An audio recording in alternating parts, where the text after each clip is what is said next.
भाई जो गुरु बचन पे डट गे रकट गे फंद 84 के। भाई जो गुरु बचन पे डट गे रकट गे फंद 84 के। कट गे फंद 84 के रकट गे फंद 84 के। भाई जो गुरु बचन पे डट गे रकट गे फंद 84 के। बोलो सतगुरुदेव की जय। बंदी छोड़ कबीर परमेश्वर जी की जय। बंदी छोड़ गरीबदास जी महाराज की जय। स्वामी रामदेवानंद जी गुरु महाराज की जय। सर्व संतों की जय। सर्व भक्तों की जय। धर्मी पुरुषों की जय। श्री काशी धाम की जय। श्री छुडानी धाम की जय। श्री करोथा धाम की जय। श्री बरवाला धाम की जय। सत साहिब गरीब नमो नमो सतपुरुष को नमस्कार गुरु की नहीं। सुर नर मुनि जन साधुआ संतों सर्वस दी नहीं। सतगुरु साहिब संत सब डंडो तुम प्रणाम। आगे पीछे मध्य हुए तिनको जा कुर्बान। नराकार निर्विषम काल जाल भय बंधनम। निर्लेपम निज निर्गुणम अकल अनुबेशुंधनम। सोहम सुरत समाप्तम सकल समाना निर्तल। उज्ज्वल हिरंबर हरदमम बेपरवाह था है वार पार नहीं मज्जतम। गरीब जो सुमरे सिद्ध होई गणनायक गलताना। करो अनुग्रह सोई पारस पद परवाना। आदि गणेश मनाऊं गणनायक देवन देवा। चरण कमल लो लाऊं आदंत करूं सेवा। परम शक्ति संगीतम रिधि सिद्धि दाता सोई। अवगत गुण अतीतम सत्य पुरुष निर्मोही। जगदम्बा जगदीशम मंगल रूप मुरारी। तन मन अर्पों शेषम भक्ति मुक्ति भंडारी। सुर नर मुनि जन ध्यावे ब्रह्मा विष्णु महेशा। शेष शेष मुख गावे पूजे आदि गणेशा। इंद्र कुबेर सरीखा वरुण धर्म राय ध्यावे। समर्थ जीवन जी का मन इच्छा फल पावे। 33 कोट अधारा जावे से 88। उतरे भव जल पारा कट है यम की फांसी। 33 कोटि अधारा जावे से 88। उतरे भव जल पारा कट है यम की फांसी। सत साहिब कर जोरूं विनती करूं। धरूं चरण पर शीस। गुरु राम देवानंद जी महाराज ने दियो नाम बख्शीश।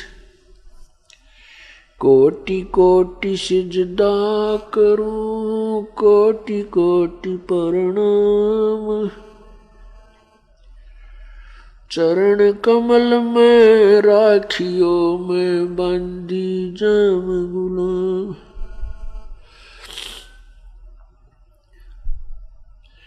अब गुण किए तो बहुत किए करत न मनी और।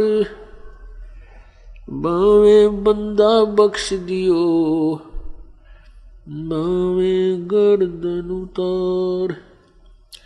कुत्ता तेरे दरबार का मोतिया मेरा नाम। गले प्रेम की जेवड़ी जहाँ खेचो वहाँ जाऊं मैं। तो करो तो बावड़ू दूर दूर करो तो जाऊं। ज्यों राखो तो ही रहूं जो देवो सो खाऊं।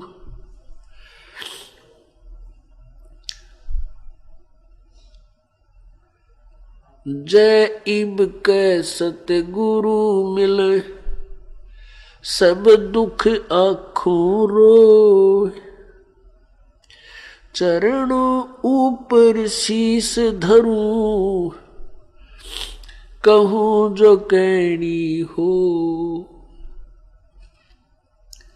कबीर गुरु जी मिलेंगे, पूछेंगे कुशलात।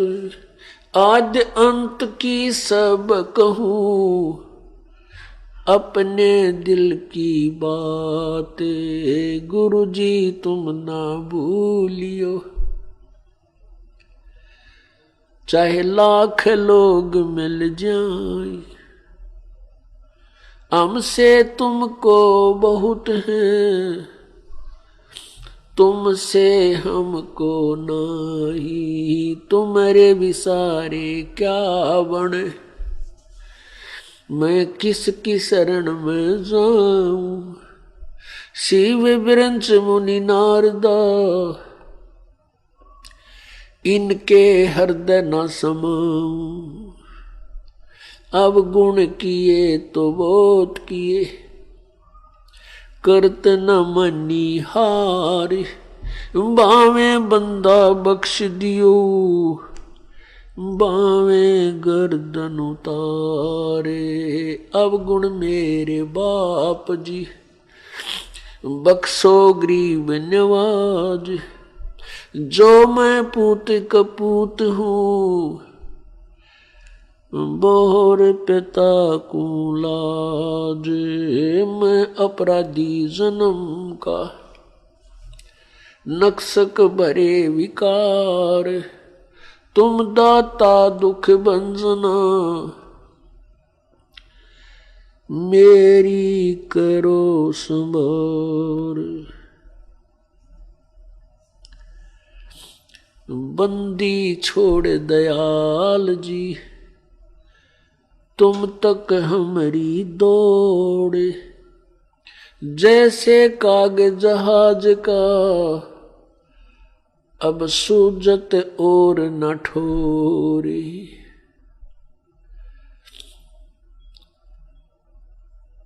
गुरु बड़े गोबिंद से, गुरु बड़े गोबिंद से। मन में देख विचारे, हरि सुमरे वो रह गए, गुरु सुमरे हुए पारे।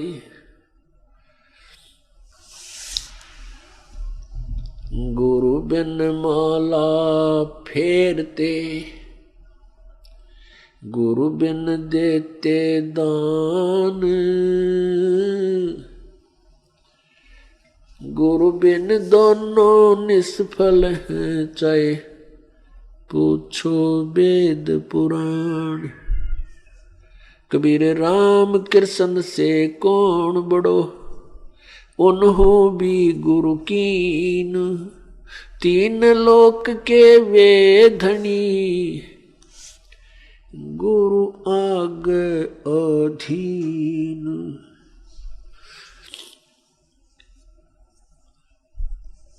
सतगुरु के उपदेश का, सतगुरु के उपदेश का लाया एक विचार। जय सतगुरु मिलते नहीं, जाते नरक द्वार। कबीर नरक द्वार में दूत सब करते खेचा तान। उनसे कबू ना छूटता, फिर फिरता चारों खान। कबीर चार खानी में बरमता, कबू न लगता पार। सो फेरा सब मिट गया, मेरे सतगुरु के उपकार। सात समुद्र की मसी करूं, लेखनी करूं बन राए, धरती का कागज करूं गुरु गुण लिख्यो न जाए। परम पिता परमात्मा सारी सृष्टि के रचनहार कुल मालिक कबीर परमेश्वर कबीर देव अल्लाह कबीर अल्लाहु अकबर।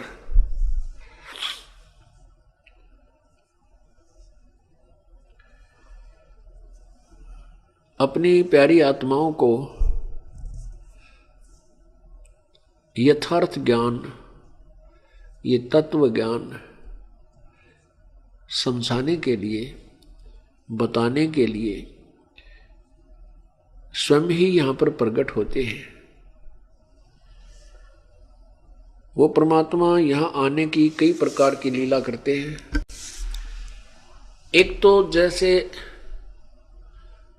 एक पूरा जीवन एक सिंपल मैन, जन साधारण की तरह जीवन जीते हैं और उस समय वे स्वयं तत्वदर्शी संत की भूमिका भी करते हैं।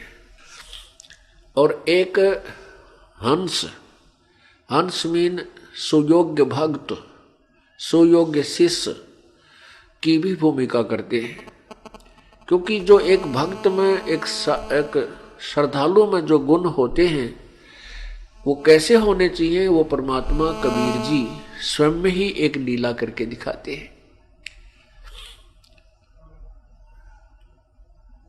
ऐसे और स्वयं वो परमात्मा भी यही, वो ही परमात्मा भी होते हैं, सर्व ब्रह्मांडों का संचालन भी स्वयं ही करते हैं। तो उसमें वो एक जीवन पूरा रहकर यहाँ जाते हैं। जैसे सतयुग में सत्सुकृत नाम से प्रभु ऐसे ही बालक रूप, शिशु रूप धारण करके प्रकट हुए थे और फिर जब वो छोटी आयु के ही होते हैं उसी समय अपने तत्व ज्ञान का डूंडा ठा देते हैं। इस अपने तत्व ज्ञान का प्रचार वो बालकपन से प्रारंभ कर देते हैं और बड़े बड़े विद्वान मंडलेश्वरों को वो उनके छक्के छुड़ा देते हैं। लेकिन वो कर्महीन, ज्ञानहीन और अभिमानी संत ऋषि उस परमेश्वर को पहचान नहीं पाते हैं, उनके विरोधी बन जाते हैं, जनता को गुमराह करते हैं कि ये झूठा है, कपटी है, ये कोई, इसके अंदर कोई प्रेत है, ऐसे ऐसे कह करके उसको, परमात्मा को जो है पहचानने नहीं देते, जनसाधारण को उसके विरोधी बना देते हैं और वो काल प्रेरित होते हैं। वो परमात्मा उसके अतिरिक्त वो सह शरीर आते हैं और सह शरीर ही चले जाते हैं। वो कौन है वो परमात्मा? वो कबीर है। कौन कबीर? वेदों में उसे कहा है कबीर देव। हम उसे कबीर साहब कहने लगे, कबीर साहब, और वेदों में लिखा है कबीर देव। कबीर अंगारियसी, बम्भारियसी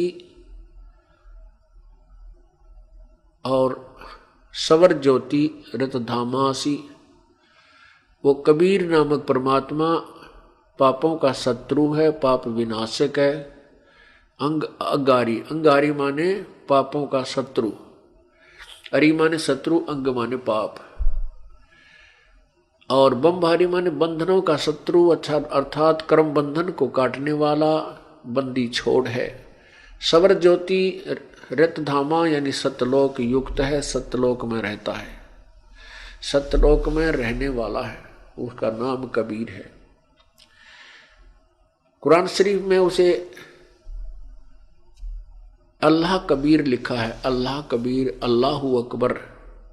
अकबरू कहो, अकबर कहो, कबीरा कहो, कबीरन कहो, खबीरा कहो, खबीरन कहो। इसका कबीर का अर्थ उन्होंने बड़ा लिख दिया कि कबीर का अर्थ बड़ा होता है। अल्लाह कबीर, बड़ा अल्लाह। अल्लाहु अकबर का अर्थ वो लगाते हैं बड़ा भगवान। और उस पर वो परमात्मा कहता है वो अल्लाहु अकबर, वो कबीर मैं ही हूं, मेरा ही नाम है। ऐसे ही कबीर देव, कबीर साहब, उसी परमात्मा सत्य पुरुष का ओरिजिनल नेम है, वास्तविक नाम है। बाकी उपमात्मक नाम होते हैं, जैसे अपने देश के आदरणीय प्रधानमंत्री जी का शरीर का नाम तो कोई अन्य होता है, और वैसे वो प्रधानमंत्री उनका उपमात्मक, उपमा का, उपाधि का नाम है। ऐसे ही सत्य पुरुष, सत्य साहेब, ये उसके अविनाशी पुरुष, परमाक्षर ब्रह्म, परमाक्षर पुरुष, ये उनके उपमात्मक शब्द हैं। ओरिजिनल नाम जो है प्रभु का वो कबीर है। और सत कबीर इसलिए कहा जाता है कि वो अविनाशी है। सत कबीर इसलिए बोला जाता है, अवगत सत कबीर,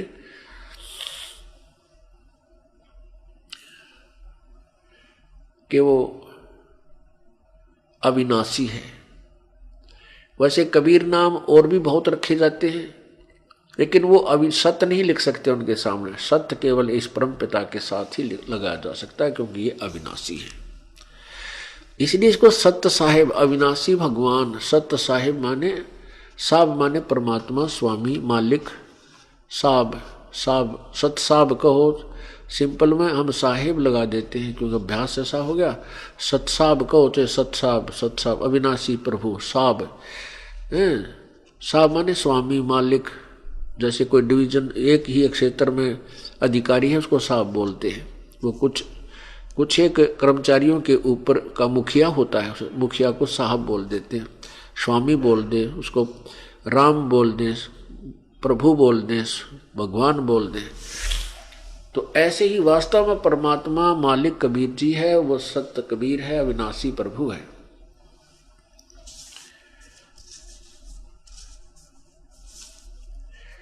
वो परमात्मा इस काल के जाल में फंसी हुई पुण्यात्माओं को कैसे निकालते हैं। पुण्यात्माओं, इस तत्व ज्ञान को जब जनसाधारण के सामने प्रस्तुत किया जाता है तो ये भोली आत्माएं उस अज्ञान अंधेरे में इतनी डूब चुकी होती हैं कि सत्य को स्वीकार करने को तैयार नहीं होती।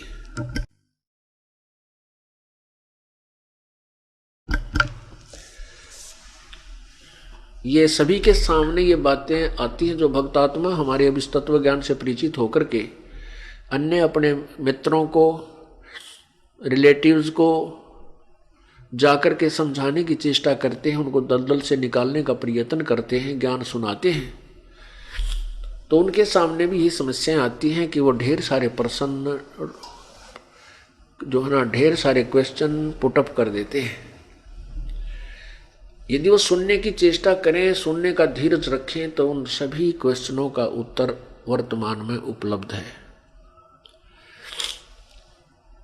जैसे कि परमेश्वर ने धर्मदास जी को जब ज्ञान समझाया तो धर्मदास जी ने कहा कि हे जिंदा महात्मा, क्या राम कृष्ण कोई भगवान नहीं है? क्या इनमें कोई शक्ति नहीं है?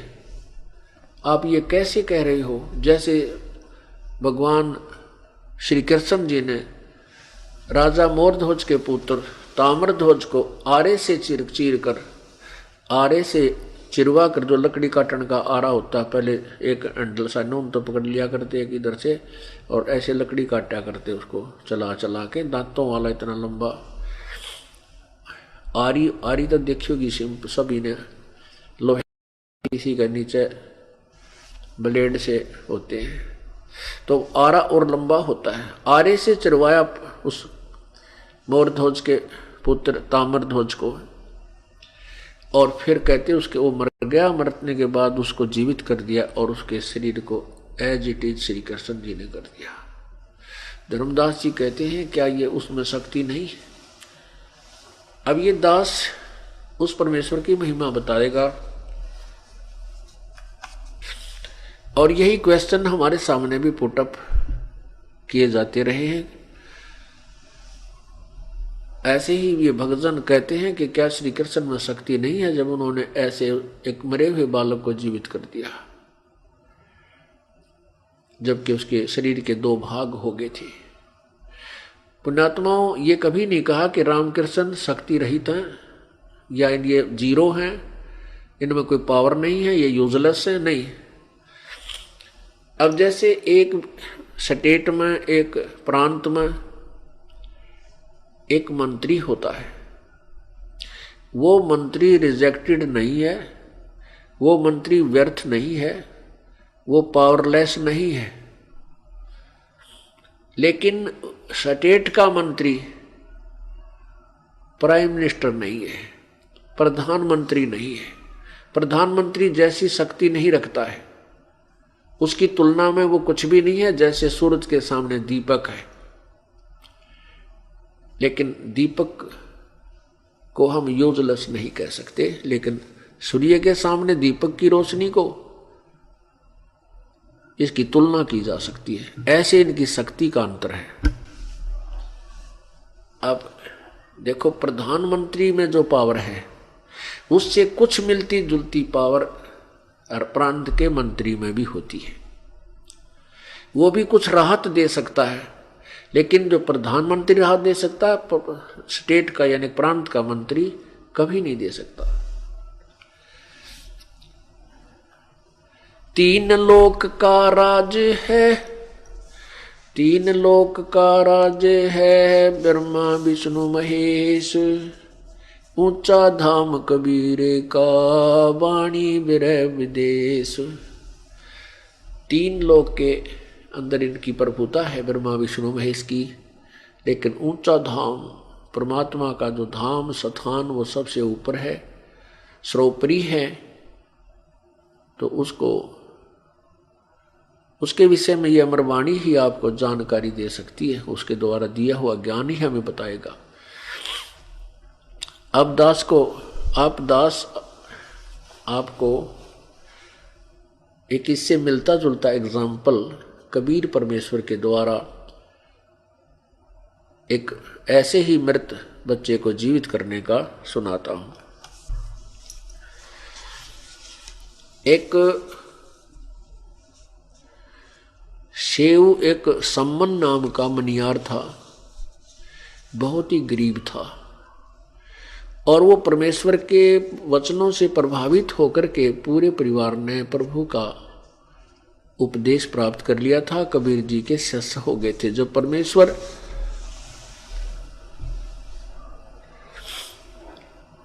एक पूरा जीवन इस एक साधारण मनुष्य की तरह एक लीला करने आए हुए थे पूरे जीवन की, तो उस समय वो तीनों के तीनों, एक परिवार में तीन सदस्य थे, सम्मन, उसकी पत्नी नेकी और उनका पुत्र शिव। शिव भी कहते हैं उसको, शिव अपने लोकल लैंग्वेज में शिव नाम रखा था उसका, वैसे शिव था।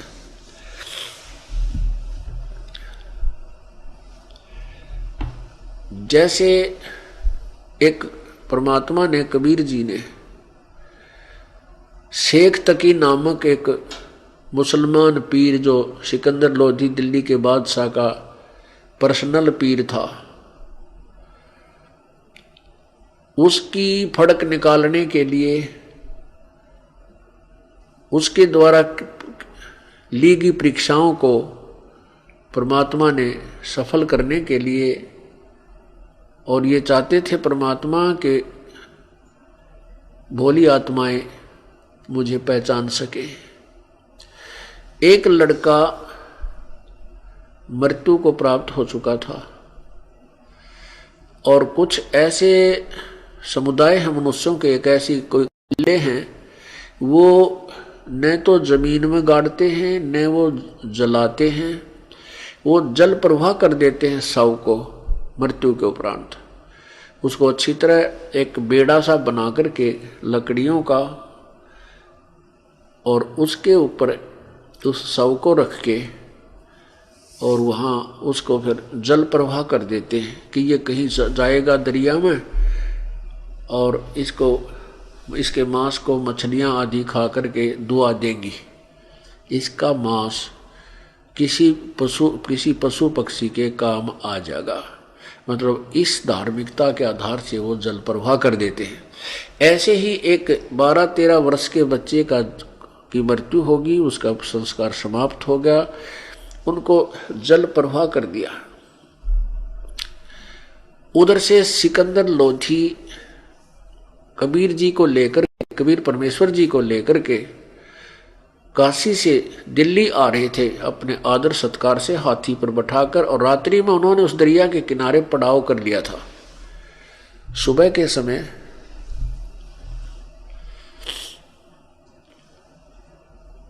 जब शेख तकी नाराज हो गया था, क्योंकि सिकंदर लोधी का धार्मिक गुरु था शेख तकी, और सिकंदर लोधी ने कबीर जी को अपना गुरु धारण कर लिया था और उनकी बातों को महत्व ज्यादा देने लगे थे।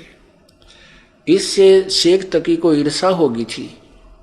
इस ईर्षावश वो सिकंदर लोधी से मुंह चढ़ाए फिर रहा था। अलग उसका टेंट लगाया गया था पीर जी का। सिकंदर लोधी सुबह सुबह उसको प्रणाम करने जाता था कि ये डरता था कि कहीं ये मेरे से नाराज हो जावे और सभी मुसलमानों को मेरे विरुद्ध कर दे, जनता को मेरे विरुद्ध कर दे, मेरा राज्य ना चला जाए। इस दृष्टिकोण से वो सुबह उठा और शेख तकी के उस टेंट में गया जो पड़ाव दरिया के किनारे लगा रखा था। अब शेख तकी ने मुंह फेर लिया, उसने सलाम वालेकुम कहा, उसने मुंह फेर लिया। अब वो जान गया सिकंदर लोधी का जिसका कोई मरोड़ी है, कोई बात गड़बड़ है। तो उसने पूछा कि क्या कारण है पीर जी, आप किस बात से क्षुब्ध हैं, मुझसे क्या गलती बनी। शेख तकी कहता है कि सलाम वालेकुम उसके कर ले, जो तुझे मिलना गया है, मिल गया है तुझे तेरा गुरु, उसको कर ले, मेरी क्या आवश्यकता तुझे, चल वहां बताऊंगा तुझे, सब मुसलमानों को कह दूंगा कि ये सिकंदर जो है मुसलमान नहीं रहा, अब हिंदू बन गया है, काफिर बन गया है, ये है वो। सो मारी डांट। अब सिकंदर लोधी के पैरा तले की धरती निकल गई, जमीन गई, भाई यो बात बिगाड़ेगा। और सभी वो भोली आत्मा मुसलमान इसकी बात को शिरोधार्य करते हैं। फिर उसने कहा, सिकंदर लोधी ने कहा, पीर जी बात बता, क्या त्रुटि हुई मेरे से, तू कैसे प्रसन्न होगा। कहते तू उसको किस लिए फिर रहा है, उसमें क्या देखा तूने कबीर को। पर सिकंदर लोधी का जलन का रोग ठीक किया जो किसी से ठीक नहीं हुआ था, उस परमेश्वर कबीर जी ने सप्रस मात्र से, आशीर्वाद से। और रामानंद जी का सिर काट दिया था उस सिकंदर लोधी ने गुस्से में आकर, जो कबीर जी के जो एक गुरु जी थे। और कबीर परमेश्वर जी ने उसको, रामानंद जी को भी जीवित कर दिया था सबके सामने। तो सिकंदर लोधी ने कहा कि पीर जी उसमें मैंने क्या देख लिया ये तो मैं आपको क्या बताऊं, या मैं जानूं या मेरा अल्लाह जाने। मेरे साथ ऐसा जुल्म हो रहा था, ना आपसे ठीक हुआ, मैं आपके सारे जंतर मंत्र जो आपने बताए मैंने किए, लेकिन मैं स्वस्थ नहीं हुआ, और न ही अन्य किसी पीर या संत या किसी वैद्य से मेरे रोग का निवारण हुआ। और इस कबीर परमेश्वर कबीर जी ने सप्रस मात्र से वो रोग मेरा छू मंत्र कर दिया, और मेरे सामने एक मेरे द्वारा किए गए कत्ल रामानंद जी के शीश को इसने मेरे सामने उसके सिर पे रखकर जीवित कर दिया। तो बताओ और क्या देखूं मैं इसमें, इससे आगे और क्या देखूं, इसमें क्या नहीं है। तो वो कहने लगा, ये तो जादूगर भी कर देते हैं ऐसा, शरीर को अलग टुकड़े टुकड़े दिखा देते हैं फिर जोड़ देते हैं। मैं जब जानूं मेरे सामने कोई मुर्दा जिंदा करके दिखाए तो मैं मानूं। अब शेख तकी वापस, अब वो सिकंदर लोधी फंस गया अब दोनों के बीच में। अब जब सिकंदर लोधी वापस कबीर परमेश्वर वाले टेंट में पहुंचा, उसका चेहरा उतरा हुआ था। अंतर्यामी परमेश्वर ने पूछना तो एक बहाना था, जानी जान थे कहाँ बात कुछ हो कर दिया उसने काम इसका शेख तकी ने। तो कबीर परमेश्वर ने पूछा कि क्या बात है सिकंदर लोधी, राजन कोई राजकाज की बुरी खबर सुन ली क्या। शेख सिकंदर लोधी ने कहा, प्रभु आपके रहते राजकाज का तो कुछ नहीं हो सकता, पर ये जो मेरा धार्मिक गुरु है ना पीर शेख तकी, यो मेरा कोई पिछले जन्म का दुश्मन है, यो मेरे सिर में दर्द रखा है 24 घंटे, कोई न कोई पंगा इसने पा के रखना, और मैं बहुत कोशिश करता हूँ इसको भाई सेटिस्फाई रखूं। परमात्मा बोले बताओ क्या बात है, क्या क्या परेशानी पैदा कर दी उसने। ये भगवान के बताऊं, ये ऐसे ऐसे कह रहा है कि मैं जब जानूं कबीर मेरे सामने कोई मुर्दा जीवित करे, और नहीं तो मैं तेरी जाकर के दिल्ली में कह दूंगा मुसलमानों को कि ये काफिर हो गया है, हिंदू बन गया है। और परमात्मा यू अवश्य करेगा इस काम ने, क्योंकि इसकी लाल आंख हो रही है। और एक बार इसने अगर उनको कह दिया मुसलमान, सारे इसको देवता मानते हो, इसके वचन का पूरा पालन करते। इसलिए मैं इसकी चमचागिरी करता रहता हूँ, इसे ना बहुत कोशिश करूँ भाई टूटे क्या रहे, पर आज तो यो कति करड़ा हो रहा है, प्रभु जाते काम बिगाड़ेगा। परमात्मा बोले भाई नू करे, गीता बिना बयान नहीं बिगड़न देते। अर्थात उसने कह दे भाई जाके कोई मुर्दा ढूंढ ला भी जीवित करता हूं उसके सामने। अब सिकंदर लोधी का तो पक्का विश्वास था कि उसके उनके सामने ऐसा कर रखा कमाल है। तो कहने लगे उसका तो जैसे दिए में तेल गल जाकर डल जाता है, ऐसे एकदम चमक उठे और गए शेख तक के पास के पीर जी मैंने कबीर जी से प्रार्थना की है और वो कह रहे हैं कि कोई मुर्दा ढूंढ ला भी जीवित करता हूं। अब शेख की कहता है मुर्दा मैं कहां से लाऊं, कभी समय आएगा जब देखूंगा, कोई मुर्दा होगा जब देखूंगा। अब सिकंदर लोधी फिर मायूस होगा, भी मुर्दा में लवन मन 6 महीना में रमजा लेंगे, कल परसों दिल्ली ये जाते काम बिगाड़ेगा। और ज्यादा चिंतित हो गया, और परमात्मा अपने दंड को चिंतित होने को नहीं दे। इतने में वो लड़के का शव जो जल में प्रवाह कर रखा था वो सामने नजर आता हुआ दिखा। शेख तकी कहता है वो आ गया मुर्दा, वो आ गया मुर्दा। और खड़ा हो बोला उस कबीर को, करे इसको जिंदा। अब सिकंदर लोधी दौड़े दौड़े गए और कबीर जी से प्रार्थना की, प्रभु दया होगी आपकी, वो मुर्दा आ रहा है, एक शव आ रहा है। अब सारे जितने हजारों सैनिक बॉडीगार्ड उसके साथ थे राजा के सफर में, वो इकट्ठे हो गए, मंत्री थे वो इकट्ठे हो गए, शेख तकी कबीर साहब सिकंदर लोधी सब उस किनारे पा के खड़े हो गए।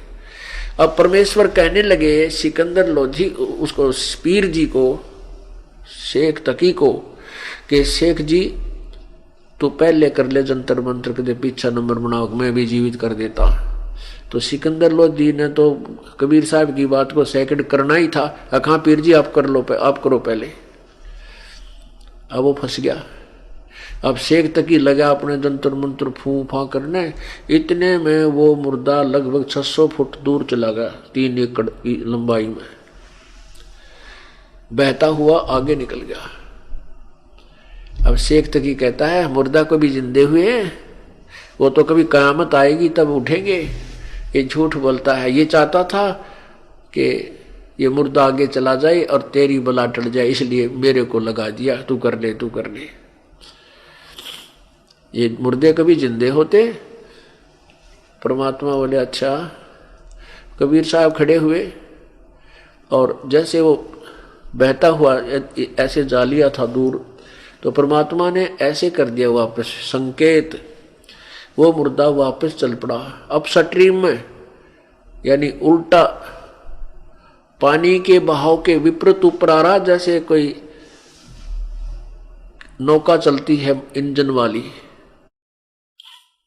और सामने आकर के वो सब ऐसे रुक गया और नीचे लहर, दरिया की लहर नो बह रही है जल, और वो ऊपर ऐसे स्थिर है, मुर्दा ऊपर स्थिर है।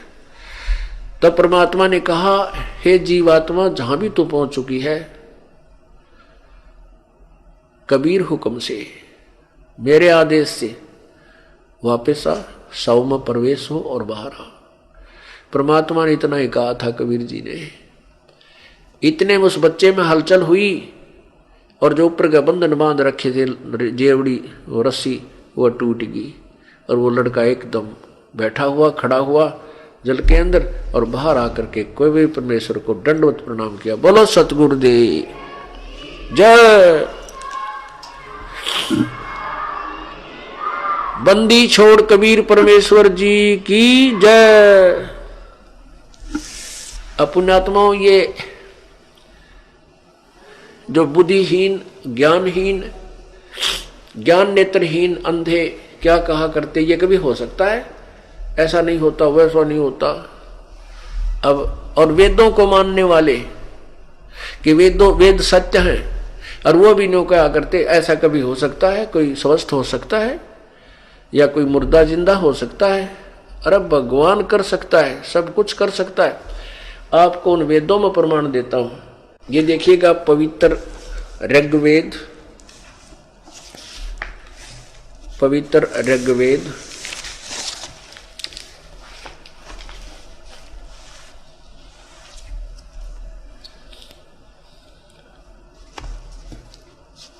द्वितीय भाग, और ये कहां से प्रकाशित है, किसके द्वारा अनुवादित है?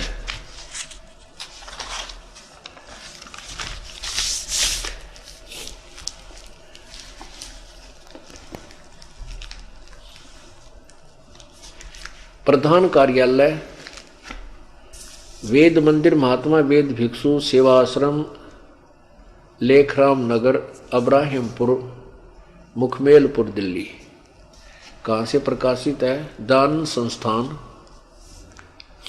नई दिल्ली का प्रकाशन है।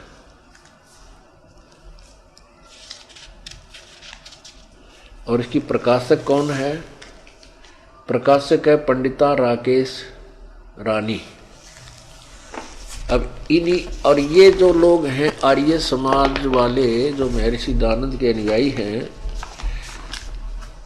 अर्थात इनको इन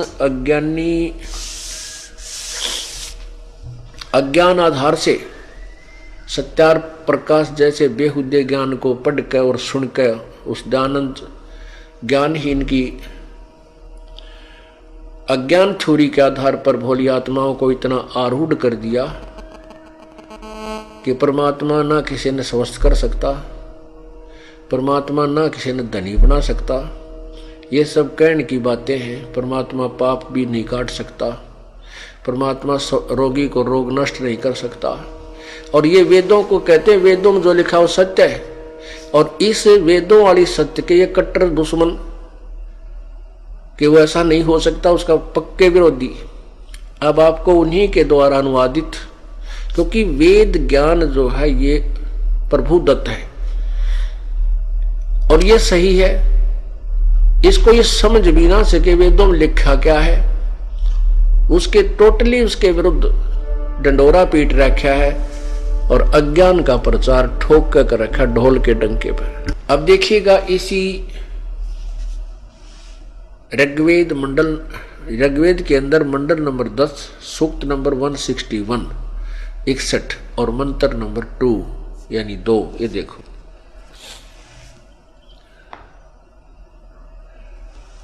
ये है ऋग्वेद मंडल नंबर 10, सूक्त नंबर 161, इसका मंत्र नंबर 2।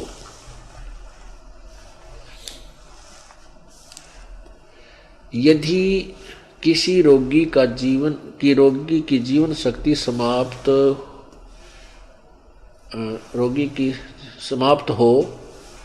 किसी रोगी की जीवन शक्ति समाप्त हो, यदि वह सीमा से भी परे हो गया है, यदि वह मृत्यु के सन्निकट चला गया है, तो भी उसे मैं भारी संकट रोग के पंजे से मुक्त कराऊं तथा उसे 7 वर्ष यानी 100 वर्ष के जीवन हेतु बल पर संपन्न करूं।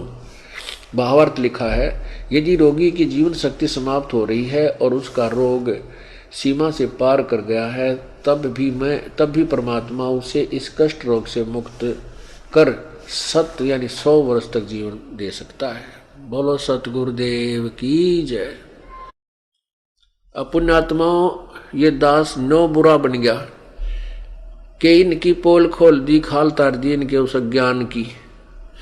सच्चाई को सामने लाना एक संत का परम कर्तव्य बनता, नहीं तो उस काम न छोड़ दे।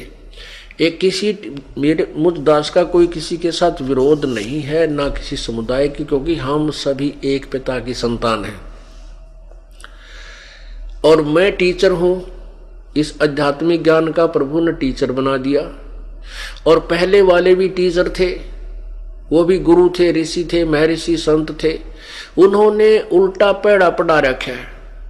यदि किसी अध्यापक ने और मैथमेटिक्स का कोई प्रश्न गलत सोल्व कर रखा हो और वो चला जावे, फिर दूसरा टीचर आ जाता है, वो टीचर उस इक्वेशन को, उस प्रश्न का हल और ठीक कर रहा है, और दूसरा पर उसको पता चल जाता है दूसरों को कि ये इसने हमारे किए हुए प्रश्न को गलत मतलब ठीक कर रहा है, और उसका विरोध किया जाए, तो क्या समझदारी है? मूर्खता। तो ये दास का उस टीचर का परम कर्तव्य है कि उसको ठीक करे, ये हल देखो भाई, इसका प्रश्न का हल ऐसे बनता है, ये गलत किया हुआ है।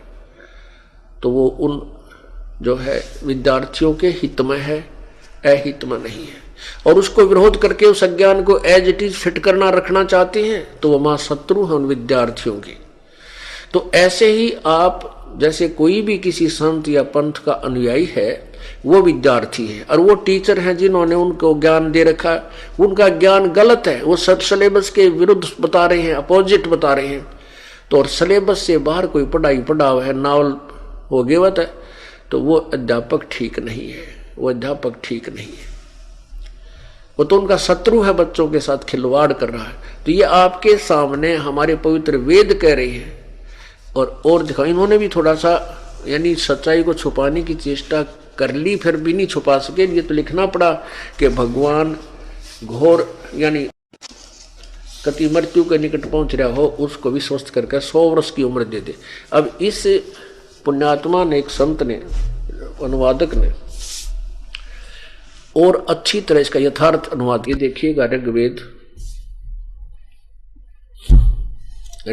भाष्यम, और ये अनुवाद करता भी इस स्वामी दयानंद जी का कट्टर पुजारी है। अब देखना, ऋग्वेद भाष्यम, भाषाकार हैं महर्षि दयानंद सरस्वती, 1 से 6 मंडल, ऋग्वेद के 1 से 6 मंडल तो महर्षि दयानंद जी ने किए हैं अनुवाद।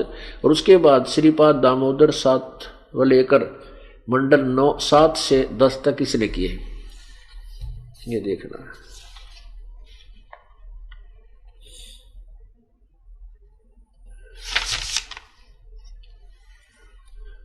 देखो कितना कट्टर पुजारी है इसका अनुवादक। ओम ऋग्वेद भाष्यम महर्षि दयानंद सरस्वती, संपादक दानंद संप्रण, दानंद अर्पण, संपादक ने दानंद को अर्पण किया ये अनुवाद करके।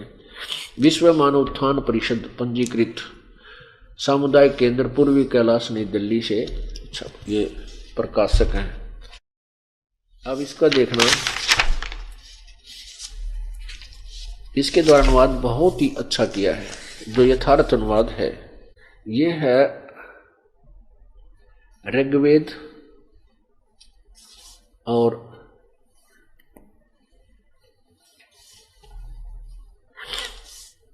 इसका ऋग्वेद का मंडल नंबर 9,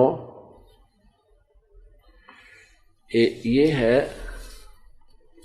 मंडल नंबर 10, 9 नहीं 10, 10वां मंडल, और ये मंत्र नंबर 2।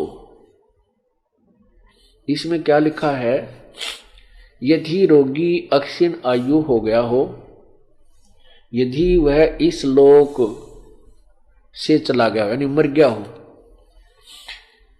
और यदि वह मृत्यु के पास पहुंच गया है, तो भी उसको मैं मृत्यु देवता नृतीश के पास से लौटा ला सकता हूं और उसको 100 वर्ष के जीवन के लिए प्रबल करूंगा। अब परमात्मा कह रहा है कि यदि वो मर गया है और ऊपर यमराज के पास भी चला गया है, तो वहां से भी वापस ले आऊं और उसको 100 वर्ष का जीवन दे दूं। ये दास वेद ही पढ़कर आपको सुना रहा है, और हम क्योंकि किसी भी बात के, किसी का भी जो वस्तु सत्य असत्य का निवारण करना, निर्णय करना होता है, तो कोई आधार बनाया जाता है। हमारा आधार जो है सदग्रंथ है, ये हमारे आध्यात्मिक सिलेबस है। इस पाठ्यक्रम में जो लिखा है वो सत्य है, उसके विरुद्ध विपरीत जो ज्ञान हमें दिया है वो असत्य है। तो हम उस सत्य और असत्य को, ये दास जो बोल रहा है और अन्य संतों ने जो कहा है, वो कहाँ से मेल करेंगे? इन सदग्रंथों से। सदग्रंथों में जो लिखा है वो फाइनल है, वो मान्य है। और जो सदग्रंथों में लिखे को देखकर भी नहीं मानता तो वो भक्ति योग्य प्राणी नहीं है। अपुण्यात्माओं, दास ये वैसे कथा सुना देता और ये प्रमाण इस पवित्र सदग्रंथ का ना देता तो उस अज्ञान अंधेरे में ठोकर खाने वाली भोली आत्मा अब भी ठोकर खाती रहती है। और जो वेदों को नहीं मानते वो तो कति पशु तुल्य प्राणी है। जो सदग्रंथों को नहीं मानते फिर वो भगवान का ज्ञान लाए कहां से? वेद, गीता जी, पुराण, बाइबल, कुरान, तो इनको भी कोई नु कहता है मैं तो नहीं मानता। जैसे ये धन सतगुरु पंथ, राधा स्वामी पंथ, ये तय वेदों और गीता के दुश्मन है।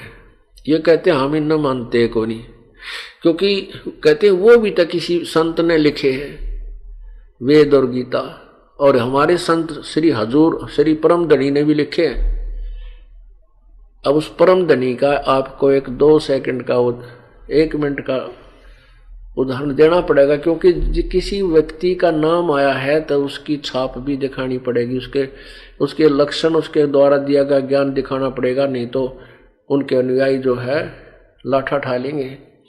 अब कहना क्या बात है कि मुझ दास को इन सदग्रंथों की आवश्यकता नहीं थी, क्योंकि हम अपने पूर्ण परमात्मा कबीर परमेश्वर जी की वाणी पे 100% विश्वास फेथ करते हैं।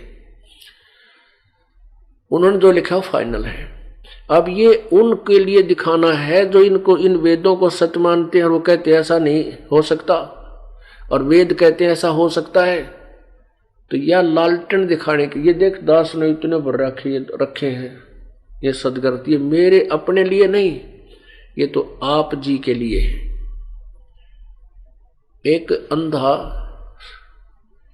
रात्रि के समय अंधेरे में हाथ में लालटेन लेकर चल रहा था, यानी टॉर्च टाइप लालटेन, एक लैंप।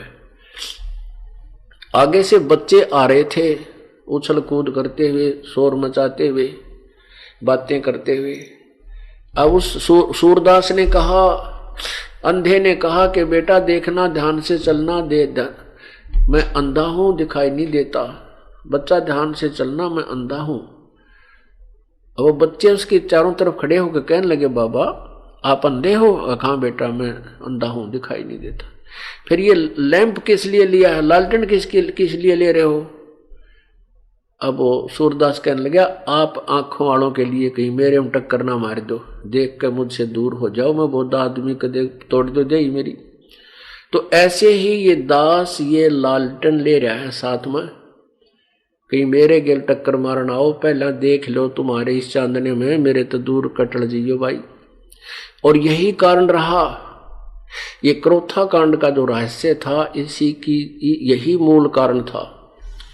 इन बकवाद करी वहां, ये इनका ज्ञान तो फेल हो गया। फिर इन्हें सोची तुम तो मर गए। और ये आर्य समाज के प्रचारक अपने जैसा और महर्षि दानंद जैसा विद्वान और सत्यार्थ ऐसा ज्ञान हो गए थे पृथ्वी पर नहीं, और उसकी खाल कति उतरी, उसमें गोबर भरा। एक कथा सुन, एक छोटा सा चुटकुला सुनाऊं आपको यहाँ। एक बार सन 1947 में हिंदुस्तान और पाकिस्तान का विभाजन हुआ। उसमें मुसलमान पाकिस्तान की तरफ जा रहे थे, चले गए, और उनको यहाँ के अक्षेत्र के लोगों ने उनके जो 1-2 गांव था उनको लूटने की चेष्टा की। तो हमारे गांव का एक व्यक्ति, यानी और भी कई व्यक्ति, वो भी एक चल पड़ा। एक चड़ी चांदी गांव है हमारे गधनाना गांव से 7-8 किलोमीटर दूरी पर। तो वहां से एक व्यक्ति हमारे गांव का भी उनके साथ हो लिया, भाई हम भी लूट के लाएंगे।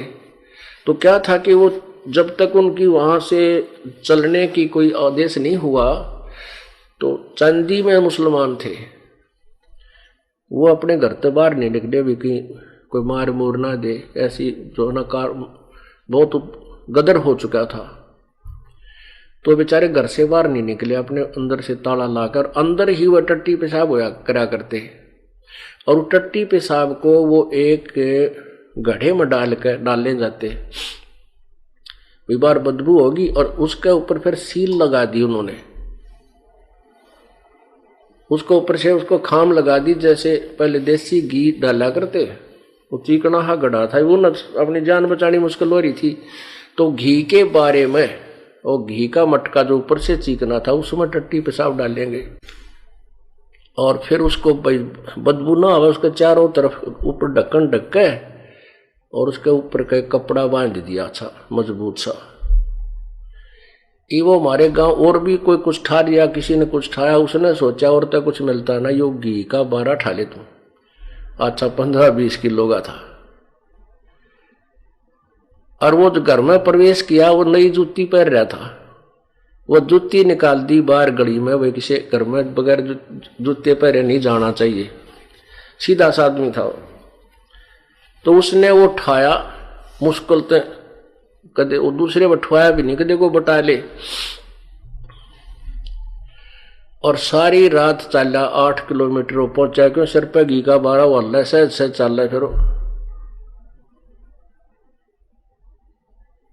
अब वो घर पहुंचा, अंदर जाके अपने भीतरले घर में यानी साल में कति मुख्य घर में जहाँ खाना खुना बना के खाते थे, वहां पहुंच गया। उसका पिताजी बोला, रे जूती की छोड़ा तू? बोला तन्ने जूतियां की लाग रही, आजा माल दिखाऊंगा। वो कहते हैं उसने फिर तरवाया, उतार के वो जब खोल लिया और खोल दे, उसमें सी भूंडी बदबू आई, गोबर। अब उन साल में तो ठाना मुश्किल हो गया। तो सत्यार्थ प्रकाश ने ये भले पुरुष घी का 12 मान के ठाए अंडे थरी पाया गोबर बरा इसमें। अभी नयो बार ने आगे डिगाना मुश्किल हो रहा है। तो इन्होंने फिर मेरे साथ खसना शुरू कर दिया कि इसका प्रचार बंद करवा दो ना, नाश हो गया। तो पुण्यात्माओं, यो चढ़ी चांदी वाला 12 था भाई सत्यार प्रकाश। और ईब ताई बोझ मरते ठरे थेरी इसमें पाया क्या, आपको दिखा रखा हमने खूब। तो पुण्यात्माओं, उन यही कारण था क्रोथा कांड करवाने का। सन 2 जनवरी 2005 में इन्होंने यही कांड करना था, क्योंकि हम 2003 में हमारा प्रचार ये आस्था चैनल पर चला था, और इनको झलक होगी, पता लग गया कि थारी खाल उतरेगी, तो इन्होंने मिलकर वो आस्था चैनल से बंद करवा दिया। आस्था चैनल से हमारा कार्यक्रम बिल्कुल बंद करवा दिया। फिर हमने गांव गांव में, नगर नगर में जाके करने लगे, वहां भी विरोध जबरदस्त कर दिया। हम एक बार यमुनानगर में कर रहे थे, वहां भी इन्होंने मिलकर औरों को भी जो है ना हमारे विरोध करके, और वहां से हमारा बीच से ही सत्संग छुड़वाया, वहां से भी जान बचा कर भाग कर हम अपने वापस आए। फिर हमने समाचार पत्रों के माध्यम से प्रचार शुरू कर दिया। तो इनकी पोल खुलन लगी। तो 2 जनवरी 2005 में सतलोक आश्रम क्रोथा पे अटैक करने की तैयारी की, और वहां एक सम्मेलन का बहाना किया हमें, और गांव गांव में, नगर नगर में जाकर दुष्प्रचार किया। आश्रम क्रोथा में ऐसा होता है, वहां से गंदे कर्म होते हैं, वहां किसी को मत जाने देना, बहन बेटियों के साथ ऐसे होता है। और वो अपनी सच्चाई ना बता करके कहीं ये दोनों औरों को मुझे बदनाम इसलिए कर रहे थे कि वहां कोई ना जावे, तुम्हारी पोल ना खुले। तो उस समय हमारे ट्रस्टी ने न्यायालय से सटे ले लिया उनके उस 2 जनवरी वाले सम्मेलन पर। फिर भी उन्होंने हठ से समर्यादाओं को तोड़कर हमारे आश्रम से 1 किलोमीटर आधा किलोमीटर की दूरी पर डीगल गांव की सीमा में, वो जो 144 धारा और सटे जो मिला था क्रोथा की सीमा का था, तो वहां उन्होंने किया। और फिर समाचार पत्रों में ये बेहुदी बातें छपवाई। बकवाद है। तब तो इनकी दाल गली नहीं। अब ये 12 जुलाई 2006 को इन्होंने वही प्रतिशोध लिया और सरकार को भ्रमित कर दिया कि वहां ऐसा होता है वैसा होता है, जिस कारण से ये अत्याचार अन्याय सरकार ने भी कर दिया हमारे साथ। कोई बात नहीं, हम परमात्मा की ओट में बैठे हैं, सांच को आंच कभी ना हुई और ना हो सकती। अब देख लेना, अब हम अपनी सच्चाई को जनसाधारण तक पहुंचा देंगे और ये लोग उनको धिक्कारा करेंगे जिन्होंने ऐसे शांतिपूर्वक आश्रम में अपना हम तो ऐसे सत्संग कर रहे थे, धार्मिक कार्य किया करते थे, उनको बंद करवा दिया। तो पुण्यात्माओं, ऐसे इन लोगों ने ये भट्ठा बैठा दिया। अब परमात्मा का आदेश है, ये पूरे विश्व में फैलेगा, इसको कोई रोक नहीं सकता। ये प्रभु का चलाया हुआ कार्य है, हमारा और आपका नहीं है। हम और आप ये कार्य नहीं कर सकते। उसकी शक्ति, उनकी मेहर, उनकी रहम और उनका आदेश ये सब कार्य कर रहा है। दास तो एक केवल निमित्त है और उनका मजदूर हूं परमेश्वर का, कुत्ता हूं कबीर परमेश्वर का, और आप धनवानों को जगाने के लिए भौंक रहा हूं, क्योंकि आपका धन लुट रहा है, आपका जीवन व्यर्थ हो रहा है। आप भक्ति रूपी धनी हो, आपका धन लूट रहा है, आपका जीवन रूपी श्वास अक्षीण हो रहे हैं, नष्ट हो रहे हैं। आप जाग जाओ, अपने श्वासों को संभालो।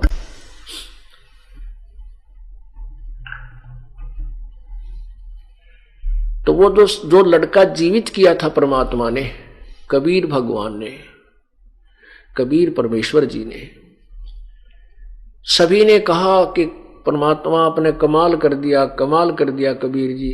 परमात्मा ने उस लड़के का नाम कमाल रख दिया, अपने साथ अपने बच्चे के साथ की तरह रखा। अब वो बच्चा परमात्मा के साथ रहता था कमाल, और बहुत सेवा किया करता था प्रभु की। उस कमाल का भी मान हो गया और संगत में नो कहने लग गया, मैं मेरे जितनी सेवा गुरु जी की कोई ना कर सके, ना कर सके है। और मैं तो और एक आध संगत वाले भी कहने लगे, भाई सेवक था होता है कमाल के साथ। परमात्मा ने सोचा कि इस बच्चे के मन में, एक दिन कमाल ने भी कह दिया, एक दो पॉइंट परमात्मा के सामने आए, तो कबीर परमेश्वर ने सोचा, ला इसकी फड़क काट दो, सेवक इसने देखे ना, सेवक कैसे होते हैं, भगत इसने देखे ही नहीं है। अब परमात्मा ने सोचा, ला इसकी यह भी इसका भ्रम निवारण कर देता हूं। ये उसी के पैरेलल एग्जाम्पल है जो मोर ध्वज के पुत्र ताम्र ध्वज को श्री कृष्ण ने जीवित किया। ये भी राम है, ये भी भगवान है, ये भी साब है, लेकिन कबीर परमात्मा ये पूर्ण परमात्मा है, पूर्ण साब है, ऑल माइटी, यानी सर्वसमर्थ है कबीर परमात्मा, सर्वसमर्थ। और ये कुछ ताकत है, इनमें कुछ शक्ति है। अब पुण्यात्माओं, जैसे मोर ध्वज के पुत्र ताम्र ध्वज को तो जीवित कर दिया श्री कृष्ण जी ने आरित चीर कर, और अपने भांजे अभिमन्यु को, सगे भांजे सुभद्रा पुत्र अभिमन्यु जो प्रथम दिन ही महाभारत के युद्ध में मृत्यु को प्राप्त हो गया था, उसको श्री कृष्ण जीवित नहीं कर सका। जबकि पांडवों का कुल नाश हो रहा था और कोई संतान नहीं थी, उनके आगे युद्ध तैयार हो गया था। श्री कृष्ण रो रहा था, सुभद्रा रो रही थी, पांचों पांडव रो रहे थे, अभिमन्यु मर चुका था, श्री कृष्ण जीवित नहीं कर सका। क्यों? क्योंकि अभिमन्यु की आयु शेष नहीं थी, इतना ही प्रारब्ध था। ये भगवान प्रारब्ध में फेर बदल नहीं कर सकते। ये केवल जितना संस्कार है, जो जिसका निमित्त है, उतना ही दे सकते हैं। और पूर्ण परमात्मा आयु भी बढ़ा देता है। अब आपने पढ़ा आयु बढ़ाने का, और एग्जाम्पल सुन लिया कि कमाल की मृत्यु हो चुकी थी, बिल्कुल उन्होंने अपने तरफ से बिल्कुल मृत्यु हो चुकी थी, और ये जीव धर्मराज के पास जा चुका था, यमराज के पास जा चुका था, और परमात्मा ने फिर वहां से वापस लेकर और जीवित कर लिया था। तो ये जो परमेश्वर कबीर जी के जो गुण हैं, मेरिट्स, ये उस वेदों वाले प्रमाण से मिलते हैं। तो फिर पूर्ण परमात्मा कौन होया? कौन है पूर्ण परमात्मा? कौन है वो समर्थ शक्ति जिसका वेद गुणगान करते हैं? परमात्मा कहते हैं वेद मेरा भेद है, मैं वेदन में नहीं, और जौन वेद से मैं मिलूं वो वेद जानते नहीं। वेद मेरा ही भेद है पर मैं मिलूं वेदन से नहीं, क्योंकि मेरे पाने की विधि वेदों में नहीं है, लेकिन गुणगान मेरा ही है कि कबीर ही पूर्ण परमात्मा वो है, कर सकता, वो पाप अक्षमा कर सकता, वो मुर्दे को जीवित कर सकता है। लेकिन मैं मिलूं वेदन से नहीं, इन वेदों में लिखी विधि से मेरी प्राप्ति नहीं हो सकती। और जिस वेद से मैं मिलूं, सबसम वेद में जो ज्ञान है उससे मैं मिलूं। ये चारों वेद जानते नहीं, इन चारों वेदों में वर्णन नहीं है। अब वो उस तो मोरध्वज के ताम्रध्वज के जो ताम्रध्वज जो लड़का था उसकी आयु शेष थी, क्योंकि तो बीच में चलती आयु में उसने उसका जानबूझ के कटवाया था, उसको जीवित कर दिया था। और अर्जुन का ये वहम हो गया था कि मेरे जितना सेवक श्री कृष्ण का कोई नहीं साथी, मित्र, सखा। तो वो भ्रम काट दिया। जब अर्जुन का पसीने आ गए, श्री कृष्ण ने कहा कि देख ले अर्जुन, तूने कहता मेरे जैसा कोई सेवक नहीं। अर्जुन बोला जी मैं तो इनका पास सिंह भी कोई ना, ओए न तो कमाल कर दिया। तो ऐसे ही उस कमाल का भ्रम हो गया था। उसकी फड़क निकालने के लिए प्रभु ने कहा,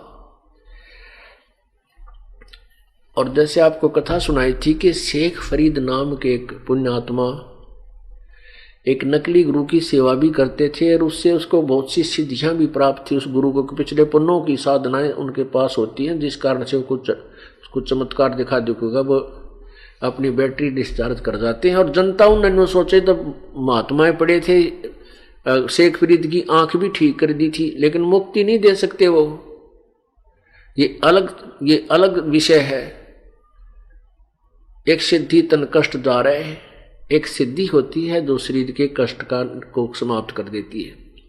जैसे उसकी आंख में गड़बड़ हुई थी वही। और कबीर परमात्मा कहते मेरी भक्ति मेरे संत के पास ये 24 सिद्धि भी होंगी, ये अपने आप होंगी। वो करता नहीं जा, तेरी आंख कर दूं ठीक जा तो नो ठीक कर दूंगा, नहीं।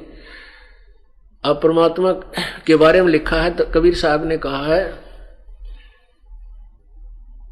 धर्मदास जी ने कहा कि परमात्मा आप कोई चमत्कार दिखाओ। कबीर साहब बोले भाई संत चमत्कार ना दिखाया करते, जो चमत्कार दिखा वो संत नहीं होता, और फिर जिससे कोई चमत्कार ना वो संत नहीं होता। अब दोनों बात, संत से अगर चमत्कार यानी ऐसी अनहोनी नहीं हो रही है उसके द्वारा दी गई विधि से, तो वो संत नहीं। और संत चमत्कार नहीं दिखाते।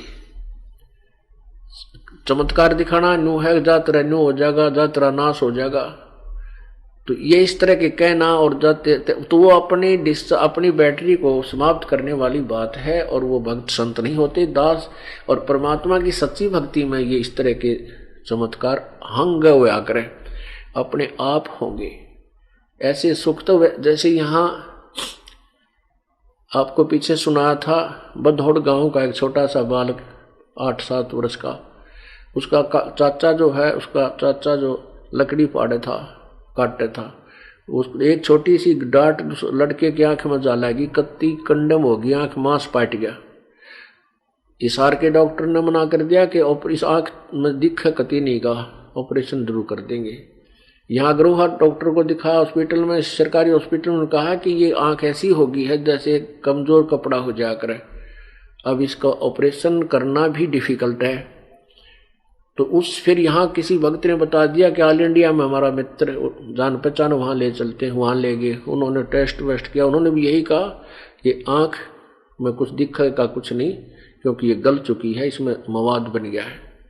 और काफ़ी टेस्ट लिख दिए, काफ़ी पैसा बताया। वो गरीब आदमी थे, वापस आ गए, पिता पुत्र उसका दादा 3 जा रहे थे। तो फिर आके उन्होंने उपदेश लिए ना, 1.5 महीना ही हुआ था। हार के थक के आके यहीं बैठ के भगवान बंदी छोड़ कबीर परमेश्वर जी कि कुछ भी करियो ना, तो हमारे इतने पैसे देने का वो तो यहाँ कहते मऊ को ना। तीसरा चौथा दिन वह आंख कति स्वस्थ होगी। बोलो सतगुरुदेव।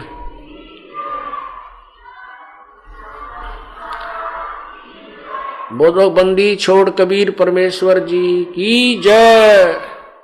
तो उसके निशान भी नहीं, कोई बता नहीं सकता इस आंख में कभी चोट भी लगी होगी। तो पुण्यात्माओं, एक शेख फरीद को ऐसा चमत्कार भी दिख लिया था, और फिर तो कहना है कि मेरी आंख ठीक कर दी, फिर तो गुरु के भगवान था उसके लिए, लेकिन मोक्ष नहीं था उससे। और यहां कहते हैं ये तो आपको रूंगे में देंगे, हम रूंगे में जो ये सुख आपको मिल रहे हैं कबीर जी रूंगे में देंगे। रूंगा क्या है पता है? वर्तमान के बच्चों को नहीं पता होगा। पहले गांवों में काकड़ी बेचनी आया करते, कोई खरबूजे बेचनी है, कोई शकरकंदी बेचनी है, और हम दाना की यानी कणक की गेहूं की झोली भर के ले जाया करते।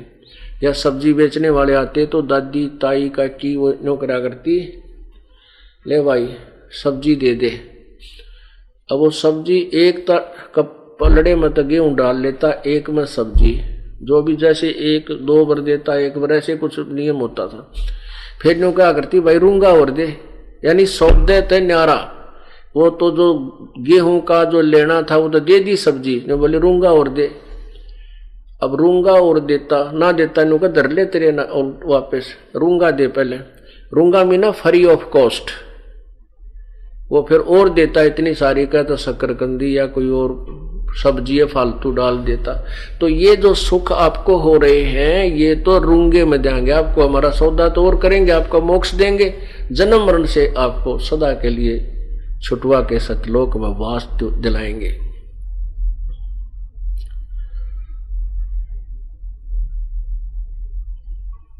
आगे क्या होता है कि उधर से सम्मन मनियार और उसकी पत्नी नेकी, वो परमात्मा के कबीर परमेश्वर के विचारों से बहुत अच्छा प्रभावित थे। घर में चर्चा चलती थी, जैसे आप यहाँ सत्संग सुनते हो, घर के एक सदस्य भी यहाँ आ गया तो घर में 4 और बार देखते पाओगे और पूछेंगे आज गुरुदेव ने क्या क्या कथा सुनाई, हमने बता दो, हम नहीं जा सके। तो आप जाकर चर्चा करते हो, छोटे छोटे बच्चे भी सुनते हैं, तो वो बच्चे भी रंग में रंगे जा रहे हैं परमात्मा की महिमा से।